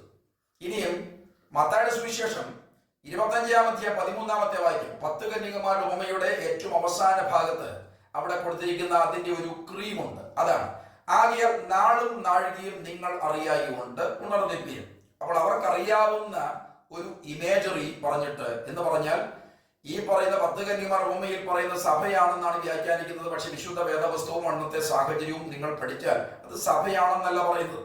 അതിന്റെ തെളിവുകൾ ധാരാളമുണ്ട്. നമ്മുടെ ഒരു പ്രമേയം ഇപ്പോൾ അതല്ലല്ലോ, അതുകൊണ്ട് ഞാനത് പറയുന്നില്ല. അപ്പോൾ അവിടെയും പറഞ്ഞത് അവർക്കറിയാവുന്ന ഒരു കാര്യം, അവരുടെ നടക്കുന്ന ഒരു വിവാഹത്തിന്റെ കാര്യം, അത് പറഞ്ഞിട്ട് ഉണർന്നിരിക്കാതിരുന്നാൽ എന്ത് സംഭവിക്കും എന്ന് തന്റെ കേൾവിക്കാരും അനുവാചകരും മനസ്സിലാക്കുന്നതിന് യേശു അത് എടുത്ത് പറഞ്ഞിട്ട് യേശു അതിന്റെ അവസാനം പറയുകയാണ്, ആകയാൽ നാളും നാഴികയും നിങ്ങൾ അറിയായികൊണ്ട് ഉണർന്നിരിക്കും. അപ്പോൾ ശ്രദ്ധിക്കണം, ആ കാലം അല്ലെങ്കിൽ യേശു തന്നെ സഭയെ ചേർക്കുവാൻ വരുന്ന കാലം ഏതാണെന്ന് നിങ്ങൾ അറിയായികൊണ്ട് സൂക്ഷിച്ചുകൊള്ളുവീൻ, ഉണർന്നും പ്രാർത്ഥിച്ചു കൊണ്ടിരിപ്പീൻ എന്നൊക്കെ മർക്കോസും മത്തായിയും ഒക്കെ അതുപോലെ എഴുതി വെക്കുമ്പോൾ പിന്നെ നമ്മളാരാണ് യേശു ക്രിസ്തുവിന്റെ വരവ് ഇന്ന സമയത്ത് സംഭവിക്കുന്നതിന് മുമ്പ് ലക്ഷണം നടക്കുമെന്ന് പറയുവാൻ നമ്മളാരാണ്? കാര്യം നമ്മളാരും ദൈവമല്ലല്ലോ. നമുക്ക് വേണ്ടി ഭൂമിയിൽ രക്ഷ തരുവാൻ അവതരിച്ച യേശു ക്രിസ്തു, ആ യേശു ക്രിസ്തു പറയുകയാണ് അതിന് ലക്ഷണമൊന്നും ഞാൻ പറയുന്നില്ല. അപ്പോൾ പിന്നെ യേശു ലക്ഷണം പറഞ്ഞെങ്കിൽ പിന്നെ യേശുവിന് പകരക്കാരായി നിന്ന് ആ ലക്ഷണം യേശുവിനെ പറഞ്ഞ് മനസ്സിലാക്കാൻ നമ്മൾ തുടങ്ങുകയാണോ? അപ്പോൾ അവിടെ കാണിക്കുന്നത് ഏറ്റവും വലിയ തെറ്റാണ്, അബദ്ധമാണെന്ന് അറിയണം. ഇനി യേശു പിന്നെ സഭയുടെ എടുക്കപ്പെടലിന് മുൻപ് യാതൊരു ലക്ഷണവും ഉണ്ടാവില്ല എന്ന് നമ്മൾ ഈ വാക്യത്തിൽ കൂടെ കാണുന്ന സൂചനയാണ്. പക്ഷെ ഇതൊന്നും ശ്രദ്ധിക്കാതെ പണ്ടാരോ ലക്ഷണമുണ്ടെന്ന് പറഞ്ഞത് കേട്ട് അത് ശരിയോ തെറ്റോ എന്ന് ശ്രദ്ധിക്കാതെ മിക്ക ക്രൈസ്തവ പ്രസംഗകരും വിളിച്ചു പറയുകയാണെന്ന് ആണ് നമ്മൾ അറിയേണ്ടത്. അപ്പോൾ പിന്നെ നിങ്ങൾ ശ്രദ്ധിക്കണം, മത്തായി 24-ാം അധ്യായം, മർക്കോസ് 13-ാം അധ്യായം, ലൂക്കോസ് 21-ാം അധ്യായങ്ങളിൽ പറയുന്ന ലക്ഷണങ്ങൾ എന്താണെന്ന് ഉള്ള ഒരു ചോദ്യം പലരുടെയും മനോമുഖരത്തിൽ തെളിഞ്ഞിട്ടുണ്ടാവാൻ ഞാനിത് പറയുമ്പോൾ ഞാൻ ആ ഭാഗം ഒന്ന് പറയാം. മത്തായി 24-30 വാക്യമാണ്. അപ്പോൾ മനുഷ്യപുത്രന്റെ അടയാളം ആകാശത്ത് വിളങ്ങും, അന്ന് ഭൂമിയിലെ സകല ഗോത്രങ്ങളും പ്രലപിച്ചുകൊണ്ട് മനുഷ്യപുത്രൻ ആകാശമേഘങ്ങൾ മഹാശക്തിയോടും തേജസ്സോടും കൂടെ വരുന്നത് കാണും. ഇനിയും മർക്കോസ് സുവിശേഷം ശ്രദ്ധിക്കണം. മർക്കോസ് സുവിശേഷത്തിൽ അതിന്റെ 13-ാമത്തെ അധ്യായം 26-ാമത്തെ വാക്യവും ലൂക്കോസ് സുവിശേഷം 21-ാമത്തെ അധ്യായം 27-ാമത്തെ വാക്യവും. അപ്പോൾ മനുഷ്യപുത്രൻ വലിയ ശക്തിയോടും തേജസ്സോടും കൂടെ മേഘങ്ങളിൽ വരുന്നത് അവർ കാണും. അപ്പോൾ വരുന്നത് കാണുമെന്നല്ലേ പറഞ്ഞത്? അപ്പൊ പിന്നെ യേശുവിന്റെ വരവിന്റെ ലക്ഷണമല്ലേ എന്ന് ആകാശത്ത് യേശുവിന്റെ അല്ലെങ്കിൽ മനുഷ്യപുത്രന്റെ അടയാളം വിളങ്ങും എന്ന് പറയുന്നു. അതുപോലെ മനുഷ്യപുത്രൻ ശക്തിയോടും വലിയ തേജസ്സോടും കൂടെ വരുന്നത് കാണും എന്നൊക്കെ പറയുമ്പോൾ ലക്ഷണമല്ലേ എന്നാണ് പലരുടെയും ചോദ്യം. നിങ്ങൾ അത് വായിക്കുമ്പോൾ ഒരു കാര്യം മനസ്സിലാക്കണം. യേശു തന്റെ സഭയെ ചേർക്കുന്നതിന് ഭൂമിയിലേക്ക് എത്തുന്നില്ല എന്നാണ് വിശുദ്ധ ബൈബിൾ പറയുന്നത്. നിങ്ങൾക്ക് തെസ്സലോനിക്കർക്ക് എഴുതിയ 1-ാമത്തെ ലേഖനം 4-ാം അധ്യായം 16-17 വാക്യം അറിയാമായിരിക്കാം. കർത്താവ് തൻ ഗംഭീരനാഥത്തോടും പ്രധാന ദൂതന്റെ ശബ്ദത്തോടും ദൈവത്തിന്റെ കാഹളത്തോടും കൂടി സ്വർഗത്തിൽ നിന്ന് ഇറങ്ങി വരികയും ക്രിസ്തുവിൽ മരിച്ചവർ മുമ്പേ ഉയർത്തെഴുന്നേൽക്കുകയും പിന്നെ ജീവനോടെ ഇരിക്കുന്ന നാം അവരോട് ഒരുമിച്ച് ആകാശമേഖങ്ങളിൽ കർത്താവിനെ എതിരേൽപ്പാൻ എടുക്കപ്പെടും. അപ്പോൾ നിങ്ങൾ ശ്രദ്ധിക്കണം, അവിടെ മിഡ് എയർ എന്ന് പറഞ്ഞൊരു പദം ഇംഗ്ലീഷ് ബൈബിൾ കൊടുത്തിട്ടുണ്ട്. എന്ന് പറഞ്ഞാൽ മധ്യാകാശം. യേശു തന്റെ സഭയെ ചേർക്കുവാൻ സ്വർഗത്തിൽ നിന്ന് താഴേക്ക് വരികയും അല്ലെങ്കിൽ ഭൂമിയിലേക്ക് വരികയും ഇവിടെയുള്ള വിശുദ്ധന്മാർ ഇവിടെ നിന്ന് മുകളിലേക്ക് ഉദ്ധാനം ചെയ്യുകയും ചെയ്യുന്ന ഇടഭാഗത്ത് വെച്ചാണ് അവർ സന്ധിക്കുന്നത്. അപ്പോൾ നിങ്ങൾ ശ്രദ്ധിക്കണം, യേശു തന്റെ സഭയെ ചേർക്കുവാൻ വേണ്ടിയുള്ള വരവിൽ ആരും കണ്ടോ അറിഞ്ഞോ മനുഷ്യപുത്രന്റെ ആ തേജസ്സോ ശക്തിയോ അല്ലെങ്കിൽ അടയാളമോ ഒന്നും കണ്ടിട്ട് ഇവിടുന്ന് പുറപ്പെട്ടു പോകുകയല്ല. ഉറക്കത്തിൽ കിടന്നാലും കൊള്ളാം, അവരറിയാതെ അവർ ഇവിടുന്ന് ഉദ്ധാനം ചെയ്യും. അപ്പോൾ ശ്രദ്ധിക്കേണ്ട ഭാഗമുണ്ട്, യേശുവിന്റെ സഭയെ ചേർക്കുവാനും വേണ്ടി യേശു ഭൂമിയിൽ വരെ എത്തുന്നില്ല എന്നാണ് നമ്മൾ അറിയേണ്ടത്. അപ്പോൾ എന്നാൽ സഭയുടെ എടുക്കപ്പെടൽ 7 വർഷങ്ങൾക്ക് ശേഷം ഹർമഗദോൻ യുദ്ധത്തിനായിട്ട് യേശു എത്തുന്ന പരസ്യ വരവിന് മുൻപ് നടക്കേണ്ട ലക്ഷണങ്ങളാണ് നമ്മൾ മുൻപറഞ്ഞ മത്തായി 24, മർക്കോസ് 13, അതുപോലെ ലൂക്കോസ് 21 തുടങ്ങിയ അധ്യായങ്ങൾ രേഖപ്പെടുത്തിയിരിക്കുന്നത്. അപ്പോൾ യേശു ഈ പറഞ്ഞ ഹർമഗദോൻ യുദ്ധത്തിന് വേണ്ടി എത്തുന്ന ഭാഗം നിങ്ങൾ ശ്രദ്ധിക്കണം. സെഖര്യാവിന്റെ പ്രവചനം 12-ാം അധ്യായം 10-ാമത്തെ വാക്യം, അതുപോലെ 14-ാം അധ്യായം 4-ാം വാക്യം, വെളിപ്പാട് പുസ്തകം 1-ാം അധ്യായം 7-ാമത്തെ വാക്യം, അതുപോലെ വെളിപ്പാട് പുസ്തകം 19-ാം അധ്യായം 11 മുതലുള്ള ഭാഗങ്ങൾ. ഇവിടെയെല്ലാം നമ്മൾ കാണുന്നത് യേശു തന്റെ സഭയെ ചേർത്തതിന് അനന്തരം ഹർമഗദോൻ യുദ്ധത്തിന് വേണ്ടി ഇറങ്ങി വരുന്ന അല്ലെങ്കിൽ യഹൂദന്മാരെ സഹായിക്കുവാനും വേണ്ടി ഇറങ്ങി വരുന്ന ആ കാര്യത്തിന് മുൻപ് നടക്കേണ്ട ലക്ഷണങ്ങളാണ് എന്ന് പറഞ്ഞ് നിങ്ങൾക്ക് മനസ്സിലാവാൻ പെട്ടെന്ന് പറയുന്നു. അവിടെ ചന്ദ്രൻ രക്തതുല്യമാകുന്നു, അതുപോലെ സൂര്യൻ കരിമ്പടം പോലെ ഇരുണ്ടു പോകുന്നു, ആകാശം കൊടുമുഴക്കത്തോടെ മാറിപ്പോകുന്നൊക്കെ പറയുന്ന ആ ഭാഗം നിങ്ങൾ ശ്രദ്ധിക്കുമ്പോൾ അത് വെളിപ്പാട് പുസ്തകം 6-ാം അധ്യായത്തിൽ പറയുന്ന ആ ഭാഗത്ത് നിങ്ങൾക്കിത് കാണാം. അപ്പോൾ നിങ്ങൾ ശ്രദ്ധിക്കേണ്ട ഭാഗം എന്ന് പറഞ്ഞ ഇതാണ്, യേശു ക്രിസ്തു തന്റെ സഭയെ ചേർക്കുവാൻ വേണ്ടി വരുന്നതിന് മുൻപ് യാതൊരു ലക്ഷണവുമില്ലെന്നുള്ളതാണ്. ഇനിയും നമ്മൾ ഈ ലക്ഷണങ്ങളെ കുറിച്ച് പറയുമ്പോൾ ഒരു കാര്യം, അതിപ്പോഴേ കണ്ടു തുടങ്ങിയെങ്കിൽ എന്ന് പറഞ്ഞാൽ ജാതി ജാതിയോടും രാജ്യം രാജ്യത്തോടും ഒക്കെ എതിർക്കുന്നു, യുദ്ധങ്ങൾ ഉണ്ടാകും. അപ്പൊ യുദ്ധമുണ്ടാകും യേശുവിന്റെ വരവാണെന്ന് പറയണമെങ്കിൽ ലോകത്തിന്റെ ചരിത്രം എന്ന് പറയുന്നതിന് യുദ്ധത്തിന്റെ ചരിത്രം എന്ന് പറയാം. എന്ന് പറഞ്ഞാൽ ലോകത്തിൽ ഏതെങ്കിലും ഒരു ഭാഗത്ത് യുദ്ധം നടന്നുകൊണ്ടിരിക്കുകയാണ്. നമ്മളിപ്പോൾ ഇന്ത്യക്കാരെ വളരെ മാന്യമായിട്ടിരിക്കുമ്പോഴും പലസ്തീനിൽ യുദ്ധം നടക്കുകയാണ്, സൊമാലിയിൽ യുദ്ധം നടക്കുന്നുണ്ട് എന്ന് പറഞ്ഞാൽ വലിയ യുദ്ധമോ ചെറിയ യുദ്ധമൊക്കെ. ഇന്ത്യയുടെ ഈ അതിർത്തി പ്രദേശങ്ങൾ പലയിടത്തും ചെറുതും വലുതുമായ യുദ്ധ സമാനമായ സംവിധാനങ്ങൾ നടക്കുന്നുണ്ട്. ആഫ്രിക്കയിൽ പല സ്ഥലങ്ങളിലും യുദ്ധത്തിന്റെ പല സംവിധാനങ്ങളുണ്ട്.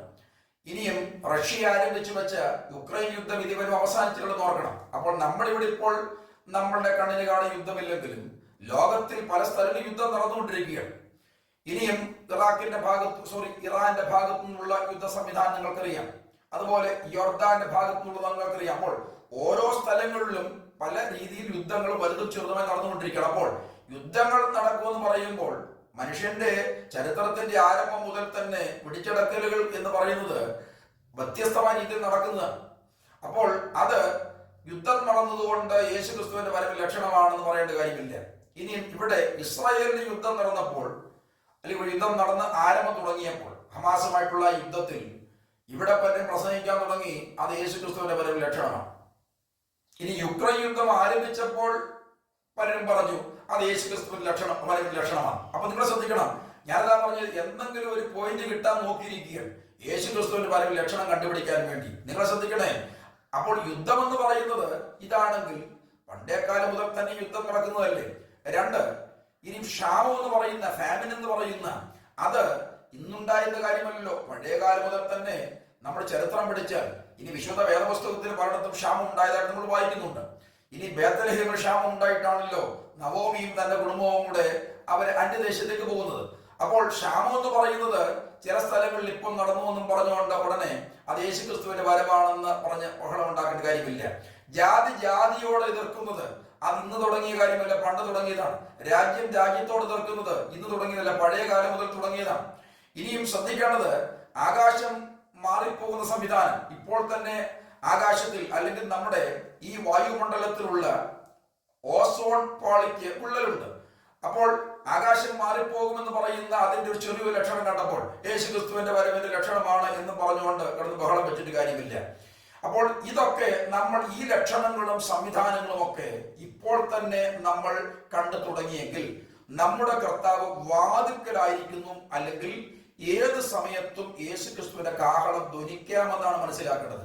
അല്ലാതെ യേശുക്രിസ്തുവിന്റെ വരവ് ലക്ഷണമാണ് അതെന്നും പറഞ്ഞുകൊണ്ട് നാം കിടന്ന് ബഹളം വെക്കേണ്ടതല്ല. ഇനി മത്തായിയുടെ സുവിശേഷം 24-ാം അധ്യായം 32 മുതൽ 34 വരെയുള്ള വായ്പ ശ്രദ്ധിക്കണം. അത്തിയെ നോക്കി ഒരു ഉപമ പഠിപ്പീൻ. അതിന്റെ കൊമ്പ് ഇളതായി ഇര തളിർക്കുമ്പോൾ വേനൽ അടുത്തുവെന്ന് നിങ്ങൾ അറിയുന്നുവല്ലോ. അങ്ങനെ നിങ്ങൾ ഇതൊക്കെയും കാണുമ്പോൾ അവൻ വാതിൽക്കൽ തന്നെ ആയിരിക്കുന്നു എന്ന് അറിഞ്ഞുകൊള്ളുവീൻ. ഇവയൊക്കെ സംഭവിക്കുമ്പോൾ ഈ തലമുറ ഒഴിഞ്ഞു പോകുകയില്ല എന്ന് ഞാൻ സത്യമായിട്ട് നിങ്ങളോട് പറയുന്നു. അപ്പോൾ ഈ വാക്യം വായിക്കുകയും ശ്രദ്ധിക്കുകയും ചെയ്യുമ്പോൾ, വ്യാഖ്യാനിക്കുകയും ചെയ്യുമ്പോഴൊക്കെ പലരും വ്യാഖ്യാനിക്കുന്ന ഭാഗം ശ്രദ്ധിക്കണം. അതായത് അത്തി എന്നത് യഹൂദനാണ്, യഹൂദൻ തളർത്തു, അത് യേശുവിന്റെ വരവിന്റെ ലക്ഷണമാണ് എന്നൊക്കെ ഉള്ള പ്രഭാഷണങ്ങൾ നിങ്ങൾ ധാരാളം കേട്ട് കാണാം.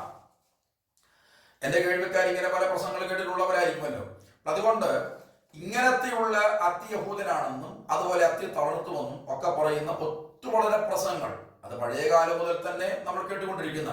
ഇനിയും ശ്രദ്ധിക്കേണ്ട ഭാഗം, 2ാം ലോക മഹായുദ്ധത്തിന്റെ അവസാന പാദത്തിൽ അല്ലെങ്കിൽ 1945 തുർക്കി സുൽത്താന്റെ കയ്യിൽ നിന്നാണ് ബ്രിട്ടീഷ് സൈന്യം പലസ്തീൻ പിടിച്ചെടുക്കുന്നത്. അപ്പോൾ ഓർക്കണം, അതിന് മുൻപ് അവിടെ ഇസ്രായേൽ എന്ന് പറഞ്ഞൊരു രാജ്യം നിലവിൽ ഉണ്ടായിരുന്നില്ല എന്നാണ് നിങ്ങൾ അറിയേണ്ടത്. നൂറ്റാണ്ടുകളിൽ 18 നൂറ്റാണ്ടുകളോളം ഇസ്രായേൽ എന്ന് പറഞ്ഞ രാജ്യം ഇവിടെ ചാരത്തിൽ മൂടിക്കിടക്കുകയായിരുന്നു. അപ്പോൾ ബ്രിട്ടീഷ് സൈന്യം ഈ 2ാമത്തെ ലോകമഹായുദ്ധം നടന്നത് 1939 മുതൽ 45 വരെയാണ്. അതിന്റെ ഏറ്റവും അവസാനത്തെ ഭാഗത്ത് ബ്രിട്ടീഷ് സൈന്യമാണ് തുർക്കി സുൽത്താന്റെ കയ്യിൽ നിന്ന് പലസ്തീൻ പിടിച്ചെടുത്തത്. യുദ്ധാനന്തരം ലോകരാജ്യങ്ങളിൽ ചിതറിക്കിടക്കുന്ന യഹൂദർക്ക് പലസ്തീനിലേക്ക് മടങ്ങി വരാം എന്ന ഒരു വിളംബരം ബ്രിട്ടൻ പുറപ്പെടുവിച്ചു. അതാണ് ബാൽഫർ വിളംബരം എന്ന് അറിയപ്പെടുന്നത്. അങ്ങനെ പല സ്ഥലങ്ങളിൽ നിന്നും യഹൂദന്മാർ, ലോകത്തിന്റെ പല സ്ഥലങ്ങളിൽ നിന്നും യഹൂദന്മാർ അവിടേക്ക് ചേക്കേറി. ഇനിയും നിങ്ങൾ ശ്രദ്ധിക്കേണ്ട ഒരു കാര്യമുണ്ട്. ഈ മണിപ്പൂരിൽ പ്രശ്നമുണ്ടായപ്പോൾ നമ്മുടെ ഒരു പെന്തക്കോസ് പ്രസംഗകൻ, ഞാൻ പേര് വിസ്തര ഭയത്താൽ പറയുന്നില്ല, നിങ്ങളൊക്കെ ഒരു പക്ഷേ കേട്ട് കാണാം, പെന്തക്കോസ് പ്രസംഗകൻ പറഞ്ഞതാണ്, അത് ചുമ്മാതുണ്ടായ കാര്യമില്ല. യഹൂദനെ ഇവിടെ ഉണ്ടായിരുന്ന, മിസോറാമിൽ ഉണ്ടായിരുന്ന ഇത് 5000 യഹൂദന്മാർ എന്ന് പറഞ്ഞാൽ അദ്ദേഹം പറഞ്ഞത് മനശ്ശെ ഗോത്രത്തിൽ നിന്ന് കാണാതെ പോയ, നഷ്ടപ്പെട്ടു പോയ ആ യഹൂദന്മാര് അവര് ഈ മിസോറാമിൽ ഉണ്ടായിരുന്നു, മണിപ്പൂരിൽ ഉണ്ടായിരുന്നു. അപ്പോൾ ആ മണിപ്പൂരിലുള്ള അവരെ ഇവിടുന്ന് അങ്ങോട്ട് വിടാനുള്ള ഒരു പദ്ധതിയായിരുന്നു. നിങ്ങളെ ശ്രദ്ധിക്കണേ, 1ാമത്തെ മോദി സർക്കാർ ആണ് അവർക്ക് ഇവിടെ ന്യൂനപക്ഷ പദവി യഹൂദന്മാർക്ക് അല്ലെങ്കിൽ ഇസ്രായേലികൾക്ക്, ജൂതന്മാരിന് ഇപ്പോൾ വിളിക്കുന്നവർക്ക് നൽകിയിട്ടുള്ളത്. ആകപ്പാട് ഇന്ത്യയിൽ 4500 യഹൂദർ അല്ലെങ്കിൽ ജ്യൂസ് മാത്രമേ ഉള്ളൂ, അല്ലെങ്കിൽ ജുദിയന്മാര് മാത്രമേ ഉള്ളൂ. അപ്പൊ പിന്നെ ഈ പറയുന്ന മണിപ്പൂരിൽ 5000 ഈ യഹൂദന്മാര് അല്ലെങ്കിൽ എന്താ മനശ്ശെയുടെ ഗോത്രം ഉണ്ടായെന്ന് പറയുന്ന അത് എന്ത് വിഡ്ഢിത്തരമാണ് നിങ്ങൾ ഓർക്കണം. അപ്പോൾ ഇങ്ങനെയുള്ള വിഡ്ഢിത്തരങ്ങൾക്ക് ആമയം പറയാൻ വേണ്ടി നമ്മുടെ ആൾക്കാർ ഉള്ളത് ആണ് ഇങ്ങനെ വിഡ്ഢിത്തരങ്ങൾ വീണ്ടും വിളിച്ചു പോകുവാൻ വേണ്ടി പലരും വേദിയിലെത്തുന്നത് എന്ന് നമ്മൾ അറിയണം. ഞാൻ പറഞ്ഞല്ലോ, എല്ലാ പ്രഭാഷകരും മോശക്കാരാന്നല്ല പറഞ്ഞത്. പക്ഷേ ഇങ്ങനത്തെ മഠയത്തരം പറഞ്ഞിട്ട് സത്യം സത്യമാണെന്ന് അങ്ങ് സ്ഥാപിക്കുന്ന രീതിയിലുള്ള വലിയ പ്രകടനം നടത്തുമ്പോൾ അവരെ ദൈവതുല്യമായിട്ടോ അല്ലെങ്കിൽ അവരെ അവതാരം പോലെയൊക്കെ കാണുന്ന പല പുള്ളികളുണ്ട്. അവരെന്ത് തിന്മ പറഞ്ഞാലും, എന്ത് തെറ്റ് പറഞ്ഞാലും, എന്ത് ഭോഷത്വം പറഞ്ഞാലും അതിനെല്ലാം കൈയടിക്കാനും ആമയം പറയാനും സ്തോത്രം പറയാനും ആളുണ്ട്. അത് വലിയ വിപത്തിലേക്കാണ് ആൾക്കാരെ കൊണ്ടുപോയിക്കൊണ്ടിരിക്കുന്നത്. അപ്പോൾ ശ്രദ്ധിക്കണം, ഇങ്ങനെ പറയുന്ന ഇസ്രായേൽ പല സ്ഥലങ്ങളിൽ നിന്നും അവിടേക്ക് ചേക്കേറി. 1948 മെയ് മാസം 14 ആധുനിക ഇസ്രായേൽ രാഷ്ട്രം ഉദ്ഘാടനം ചെയ്തത്. അപ്പോൾ ശ്രദ്ധിക്കണേ, 1948 മെയ് മാസം 14 അന്നാണ് ആധുനിക ഇസ്രായേൽ രാഷ്ട്രം, അല്ലെങ്കിൽ നമ്മൾ ഇപ്പോൾ കാണുന്ന ഇസ്രായേൽ എന്ന പേരിൽ അറിയപ്പെടുന്ന ആ രാഷ്ട്രം ഉദ്ഘാടനം ചെയ്തത്. ഇനിയും ശ്രദ്ധിക്കണം, അത്തിയ കാര്യമാണ് ഞാൻ ഈ പറഞ്ഞു വരുന്നത്. അപ്പോൾ അത്തി ഇസ്രായേൽ ആണെന്നും അല്ലെങ്കിൽ അത്തി യഹൂദനാണെന്നും, അതുപോലെ ഇനിയും ഈ ഇസ്രായേലിനെ എന്തുകൊണ്ടാണ് ഈ യഹൂദൻ എന്ന് മുഴുവൻ വിളിക്കുന്നത്? അവരെല്ലാവരും യഹൂദ ഗോത്രത്തിലെ അല്ലല്ലോ, പിന്നെന്താണ് അവരെ അങ്ങനെ വിളിക്കാൻ കാര്യമെന്ന് നിങ്ങൾ അറിയണം. ദാവീദിന്റെ മകനായ ശലോമോന്റെ മകനായ രഹബിയാമിന്റെ കാലത്ത് ഐക്യരാഷ്ട്രം ആയിരുന്ന ഇസ്രായേൽ അത് വിഭജിക്കപ്പെട്ടു. അങ്ങനെ വടക്കൻ രാജ്യം എന്നറിയപ്പെടുന്ന ആ രാജ്യത്തിന് ഇസ്രായേൽ എന്ന പേര്, അതിന്റെ തലസ്ഥാനം എന്ന് പറയുന്നത് ശമറിയ. അവിടെ 10 ഗോത്രങ്ങളുണ്ട്. താഴത്തെ രാജ്യം ആണ് തെക്കൻ രാജ്യം എന്നറിയപ്പെടുന്ന യഹൂദിയ അല്ലെങ്കിൽ ജുദിയ എന്ന് പറയുന്നത്. അവിടെ 2.5 ഗോത്രങ്ങളുണ്ട്. അതിൽ മുകളിലത്തെ ആ രാജ്യത്തിന് BC 722 അസീറിയക്കാർ അല്ലെങ്കിൽ അശൂര്യർ വന്ന് പിടിച്ചടക്കി. അവിടെ നിന്ന് കെട്ടപ്പെട്ടവരായിട്ട് അവിടെയുള്ള ഗോത്രങ്ങളെ അശൂരിലേക്ക് കൊണ്ടുപോയി.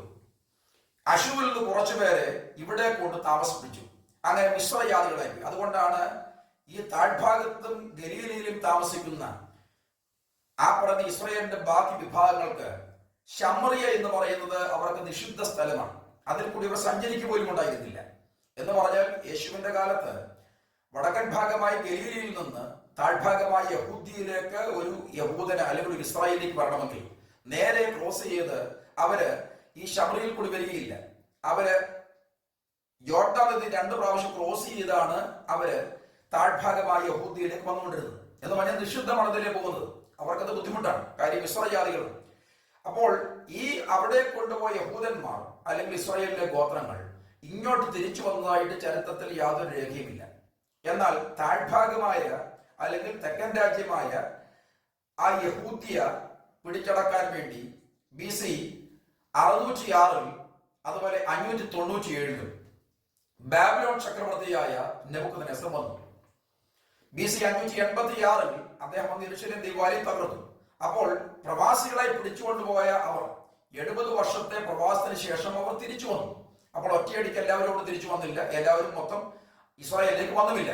പല ഘട്ടങ്ങളിലായിട്ട് അവർ തിരിച്ചു വന്നു. അപ്പോൾ അതുകൊണ്ട് ലോകം മുഴുവൻ ഇന്ന് ഈ ഇസ്രായേൽ എന്ന് പറയുന്നതിന് അവർ കാണുന്നത് താഴത്തെ രാജ്യമാണ്. അതുകൊണ്ട് ആ താഴത്തെ രാജ്യത്തിൽ അതിന്റെ പേര് ജുദിയ എന്നാണ്. അതുകൊണ്ടാണ് പിന്നെ യഹൂദ്യ എന്നുള്ളത് യഹൂദനെന്നും അതുപോലെ ജ്യൂ എന്നുമൊക്കെയുള്ള ആംഗലേയ പദത്തിലേക്ക് വന്നത്. അപ്പോൾ അതുകൊണ്ടാണ് ഇന്ന് ലോകം മുഴുവൻ ഇസ്രായേലിനെ ജ്യൂസ് എന്നോ അല്ലെങ്കിൽ ജൂതന്മാരെന്നോ അല്ലെങ്കിൽ യഹൂദരെന്നോ ഒക്കെ വിളിക്കുവാൻ കാര്യം. ഒറിജിനലായിട്ട് അവരെ എല്ലാവരെയും പറയേണ്ടത് അവരെ യഹൂദരെന്നല്ല പറയേണ്ടത്. ശരിയായിട്ട് യഹൂദിയിൽ താമസിച്ച വിഭാഗം നടത്തിലാണ് ജൂതർ അല്ലെങ്കിൽ യഹൂദർ എന്നൊക്കെ വിളിക്കുന്നത്. യഥാർത്ഥത്തിൽ അവരുടെ പേര് ഇസ്രായേൽ എന്നാണ്. അപ്പോൾ ശ്രദ്ധിക്കണം, 1948 മെയ് മാസം 14 ആധുനിക ഇസ്രായേൽ രാഷ്ട്രം രൂപീകരിച്ചു അല്ലെങ്കിൽ ഉദ്ഘാടനം ചെയ്തു. ഈ ശ്രദ്ധിക്കേണ്ട ഭാഗം, അത്തി ഇസ്രായേൽ ആണെങ്കിൽ അത് തളർത്തല്ല. അങ്ങനെയാണെങ്കിൽ ഇപ്പോൾ ഏതാണ്ട് 76 വർഷമായി ഞാൻ നിങ്ങളുടെ മുമ്പിൽ ഇരിക്കുന്ന അല്ലെങ്കിൽ കാര്യങ്ങൾ പറഞ്ഞു വരുന്ന ഈ സമയത്ത് ഇസ്രായേൽ രാഷ്ട്രം രൂപീകരിച്ചിട്ട് ഏതാണ്ട് 76 വർഷമായി. 2024 ആകുമ്പോഴത്തേക്കും. അപ്പോൾ യഹൂദന്റെ കണക്കനുസരിച്ച് ഒരു തലമുറ 40 വർഷങ്ങളാണ്. നിങ്ങൾ ആ വാക്യം വായിച്ചപ്പോൾ അറിയാം, അത് കാണുവോളം ഈ തലമുറ ഒഴിഞ്ഞു പോകുകയില്ലെന്നാണ്. നമ്മൾ മുമ്പേ അത്തിയെ കുറിച്ച് വായിക്കും നിങ്ങൾ ശ്രദ്ധിച്ചു കാണും. അപ്പോൾ ശ്രദ്ധിക്കണം, 40 വർഷം കഴിഞ്ഞപ്പോൾ ഏതാണ്ട് 2024 ആകുമ്പോൾ 36 വർഷം കൂടെ കഴിയും. അപ്പോൾ അങ്ങനെയൊക്കെ ഇനിയും യഹൂദനെ കൊണ്ട് തളർത്താൻ യേശു വരും എന്നാണെങ്കിൽ എന്താണ് യേശു വരാഞ്ഞത് ചിന്തിക്കണം. എന്ന് പറഞ്ഞാൽ യേശു വന്നിട്ട് പോയെന്ന് വേണമെങ്കിൽ ഈ കണക്കനുസരിച്ച് വേണമെങ്കിൽ പലരും പറഞ്ഞു പിടിപ്പിക്കും. അപ്പോൾ ശ്രദ്ധിക്കണം, അങ്ങനെ കൊണ്ട് യഹൂദൻ തടുത്തല്ലോ, ഇനി തടുത്തു തീർന്നില്ല, തടുത്തുകൊണ്ടേയിരിക്കുകയാണ് യഹൂദൻ. വാക്യങ്ങൾ വായിക്കുമ്പോൾ അവയുടെ എഴുത്തുരീതി മനസ്സിലാക്കി വേണം. ഇതെന്ന് മാത്രമല്ല, ഏത് വാക്യം ബൈബിളിലെ വായിക്കുമ്പോൾ എഴുത്തിന്റെ രൂപങ്ങളും അതിന്റെ പിന്നിൽ വരുന്ന സംഭവങ്ങളും അല്ലെങ്കിൽ ബാക്ക്ഗ്രൗണ്ടും ഒക്കെ മനസ്സിലാക്കിയിട്ട് വേണം ആശയങ്ങൾ ഗ്രഹിക്കേണ്ടത് എന്നൊരു നിർദ്ദേശം ഞാൻ എന്റെ കേൾവിക്കാരുടെ മുമ്പിൽ വയ്ക്കുന്നു. അത് പലരും ശ്രദ്ധിക്കുന്നില്ല. അപ്പൊ എന്നോട് പലരും ചോദിച്ചിട്ടുണ്ട്, എന്തിനാ ബാക്ക്ഗ്രൗണ്ട് ഒക്കെ പഠിക്കുന്നത്? കാര്യം അങ്ങനെ അന്നേരം പരിശുദ്ധാത്മാവ് പ്രവർത്തിക്കുന്നുള്ളൂ. ഞാൻ അങ്ങനെ പറഞ്ഞവരോട് പറഞ്ഞിട്ടുണ്ട്, എന്താ പരിശുദ്ധാത്മാവിൽ നിന്റെ അത്രയും സുബോധമില്ലേ എന്നൊക്കെ ഞാൻ ചോദിച്ചിട്ടുണ്ട്. അപ്പോൾ ആശയങ്ങൾ മനസ്സിലാക്കുവാനും ആ വാക്യത്തിന്റെ കൃത്യമായ അർത്ഥം മനസ്സിലാക്കുവാനും ഒക്കെ നമ്മളതിന്റെ ബാക്ക്ഗ്രൗണ്ട് പഠിക്കണം. ബാക്ക്ഗ്രൗണ്ട് പഠിക്കാതെ കാര്യം മനസ്സിലാക്കുന്നില്ല. ചരിത്രത്തിന്റെ ആ ഭാഗങ്ങളിലേക്ക് നമ്മൾ അറിയിച്ചിരണം, എങ്കിൽ മാത്രമേ കാര്യങ്ങൾ വ്യക്തമാകൂ. അപ്പോൾ നമ്മൾ പറയാൻ തുടങ്ങുന്ന ആ വാക്യത്തിന്റെ കൃത്യമായ അർത്ഥവും വിശദാംശവും നമുക്ക് നന്നായിട്ട് പറഞ്ഞു പഠിപ്പിക്കാൻ കഴിയുമെന്നുള്ളതാണ് അറിയേണ്ടത്. ഇനിയും മുകൾ പറഞ്ഞ സുദീർഘമായ ലക്ഷണങ്ങളെ പരാമർശിച്ച്, അല്ലെങ്കിൽ മത്തായി 24 പറഞ്ഞത്, സുദീർഘമായ ആ ലക്ഷണങ്ങളെ പരാമർശിച്ചിട്ട് തന്റെ കേൾവിക്കാരായ ഇസ്രായേലികൾക്ക്, അല്ലെങ്കിൽ അല്പം കൂടെ കൺസൈസ് ചെയ്ത് പറഞ്ഞാൽ തന്റെ ശിഷ്യന്മാർക്ക് പരിചിതമായ ഒരു ബിംബപ്രയോഗം യേശു നടത്തിയെന്നല്ലാതെ യഹൂദൻ നാളെ തളർക്കുമ്പോൾ യേശു വരുമെന്ന് ആ വാക്യത്തിന് അർത്ഥമില്ലെന്ന് നിങ്ങൾ ആ ഭാഗങ്ങൾ മനസ്സിരുത്തി, മനസ്സ് കോൺസെൻട്രേറ്റ് ചെയ്ത് നിങ്ങൾ ആ വാക്യം വായിച്ചാൽ മനസ്സിലാക്കാൻ പ്രയാസമതിയും ഉണ്ടാകില്ല. അതിനുവേണ്ടി ഭഗീരഥ പ്രയത്നവും നടത്തേണ്ട കാര്യമില്ല. മനസ്സിരുത്തി നിങ്ങൾ, അതെന്നല്ല, ഏത് ഭാഗങ്ങൾ വിശുദ്ധ ബൈബിൾ വായിക്കുമ്പോഴും അത് നന്നായിട്ട് മനസ്സിരുത്തി നിങ്ങൾ മനസ്സിലാക്കുവാനും ശ്രമം നടത്തിയിട്ട് വായന മുൻപോട്ട് കൊണ്ടുപോകാം. ഇനി യേശു ക്രിസ്തുവിന്റെ വരവിന്റെ ദിവസം പ്രവചിച്ചവർ 1-2 പേരൊന്നും ഇഷ്ടംപോലെ പേരാണ്. അവരും അവരുടെ പ്രഖ്യാപനം കേട്ട് പിഞ്ചമെന്നവരും നാണം കെട്ടു എന്നല്ലാതെ യേശു വന്നില്ലെന്നുള്ളതാണ് സത്യം. ഞാൻ മുമ്പേ പറഞ്ഞല്ലോ, 1844 ഒക്ടോബർ മാസം 22 യേശു വരുമെന്ന് ആണ് സെവന്ത് ഡേ അഡ്വന്റിസ്റ്റുകാര്, അല്ലെങ്കിൽ ശാബത് മിഷൻകാര്, അല്ലെങ്കിൽ 7ാം ദിന പുനരാഗമന സഭക്കാര് പ്രഖ്യാപിച്ചത്. നടന്നില്ല. അവരുടെ പ്രഖ്യാപനങ്ങളൊക്കെ കേട്ട് നാട്ടുകാരെ ചിരിച്ചു എന്നല്ലാതെ ഒരു പ്രയോജനം ഉണ്ടായില്ല. അവർ നാണം കിട്ടുമെന്നല്ലാതെ വേറെ പ്രയോജനം ഉണ്ടായില്ല. അതുകൊണ്ട് നിങ്ങൾ ശ്രദ്ധിക്കണം, ഈ യേശുക്രിസ്തുവിന്റെ വരവിൽ ലക്ഷണം പറഞ്ഞു പിടിപ്പിക്കുകയും കണ്ടതെല്ലാം കാണുമ്പം അതെല്ലാം ഇന്ന പുള്ളിയാണ് വ്യാഖ്യാനിക്കുകയും ചെയ്യുമ്പോൾ ഈ പറയുന്നവർ കുറെ കഴിയുമ്പോൾ മണ്ടന്മാരാകും എന്ന് പിന്നെ കേൾവിക്കാർ പലതും മറന്നു പോകുന്നത് കൊണ്ട് അവർ രക്ഷപ്പെടുന്നതാണ്. ഇനി 1881 ഒക്ടോബർ മാസം 2 യേശു വരുമെന്നാണ് യൂയോമക്കാര് വിളംബരം നടത്തിയത്. എന്ന് പറഞ്ഞാൽ യേശു ക്രിസ്തു 1881 ഒക്ടോബർ 2 വരുമെന്നാണ് യൂയോമയത്തിന്റെ സ്ഥാപകൻ വിദ്വാൻ കുട്ടിയച്ചൻ എന്ന് വിളിക്കുന്ന, അല്ലെങ്കിൽ ഈ 5 സഭക്കാരെന്നും 6 വർഷ ശിഷ്യമായെന്നും ഒക്കെ പണ്ട് വിളിച്ചുകൊണ്ടിരുന്ന ആ വിഭാഗത്തിന്റെ സ്ഥാപക നേതാവായിരുന്ന ജുസ്തുസ് ജോസഫ്, അല്ലെങ്കിൽ ജസ്റ്റിൻ ജോസഫ്, പൊതുവിൽ അദ്ദേഹത്തെ ആരും വിദ്വാൻ കുട്ടിയച്ചെന്ന്. വിദ്വാൻ കുട്ടി അച്ഛൻ എന്ന് വിളിക്കുവാൻ കാര്യം അദ്ദേഹം ആംഗ്ലിക്കൻ സഭയിലെ വൈദികനായിരുന്നു. അതുകൊണ്ടാണ് അച്ഛൻ എന്നുള്ള ആ ഭാഗം വരുന്നത്. 2, അദ്ദേഹത്തിന്റെ വലിയ മിടുക്കരായിരുന്നു. നിമിഷ കവിയാണ്, അതുപോലെ ഗായകനാണ്, സംസ്കൃത പണ്ഡിതനാണ്, വിവിധ ഭാഷകൾ അറിയാവുന്ന ആളാണ്, നല്ല പ്രസംഗകനാണ്. അത് കണ്ടിട്ട് അദ്ദേഹത്തെ വിദ്വാൻ എന്നാണ്, വിദ്വാൻ കുട്ടി എന്നാണ് വിളിച്ചിരുന്നത്. എന്ന് പറഞ്ഞാൽ ഇവിടെ സായിപ്പ്മാരുടെ കാലത്ത്, പീറ്റ് സാഹിബിന്റെ കാലത്ത്, ജോസഫ് പീറ്റിന്റെ കാലത്താണ് അവർ ഈ ക്രിസ്തീയതയിലേക്ക് വരുന്നത്.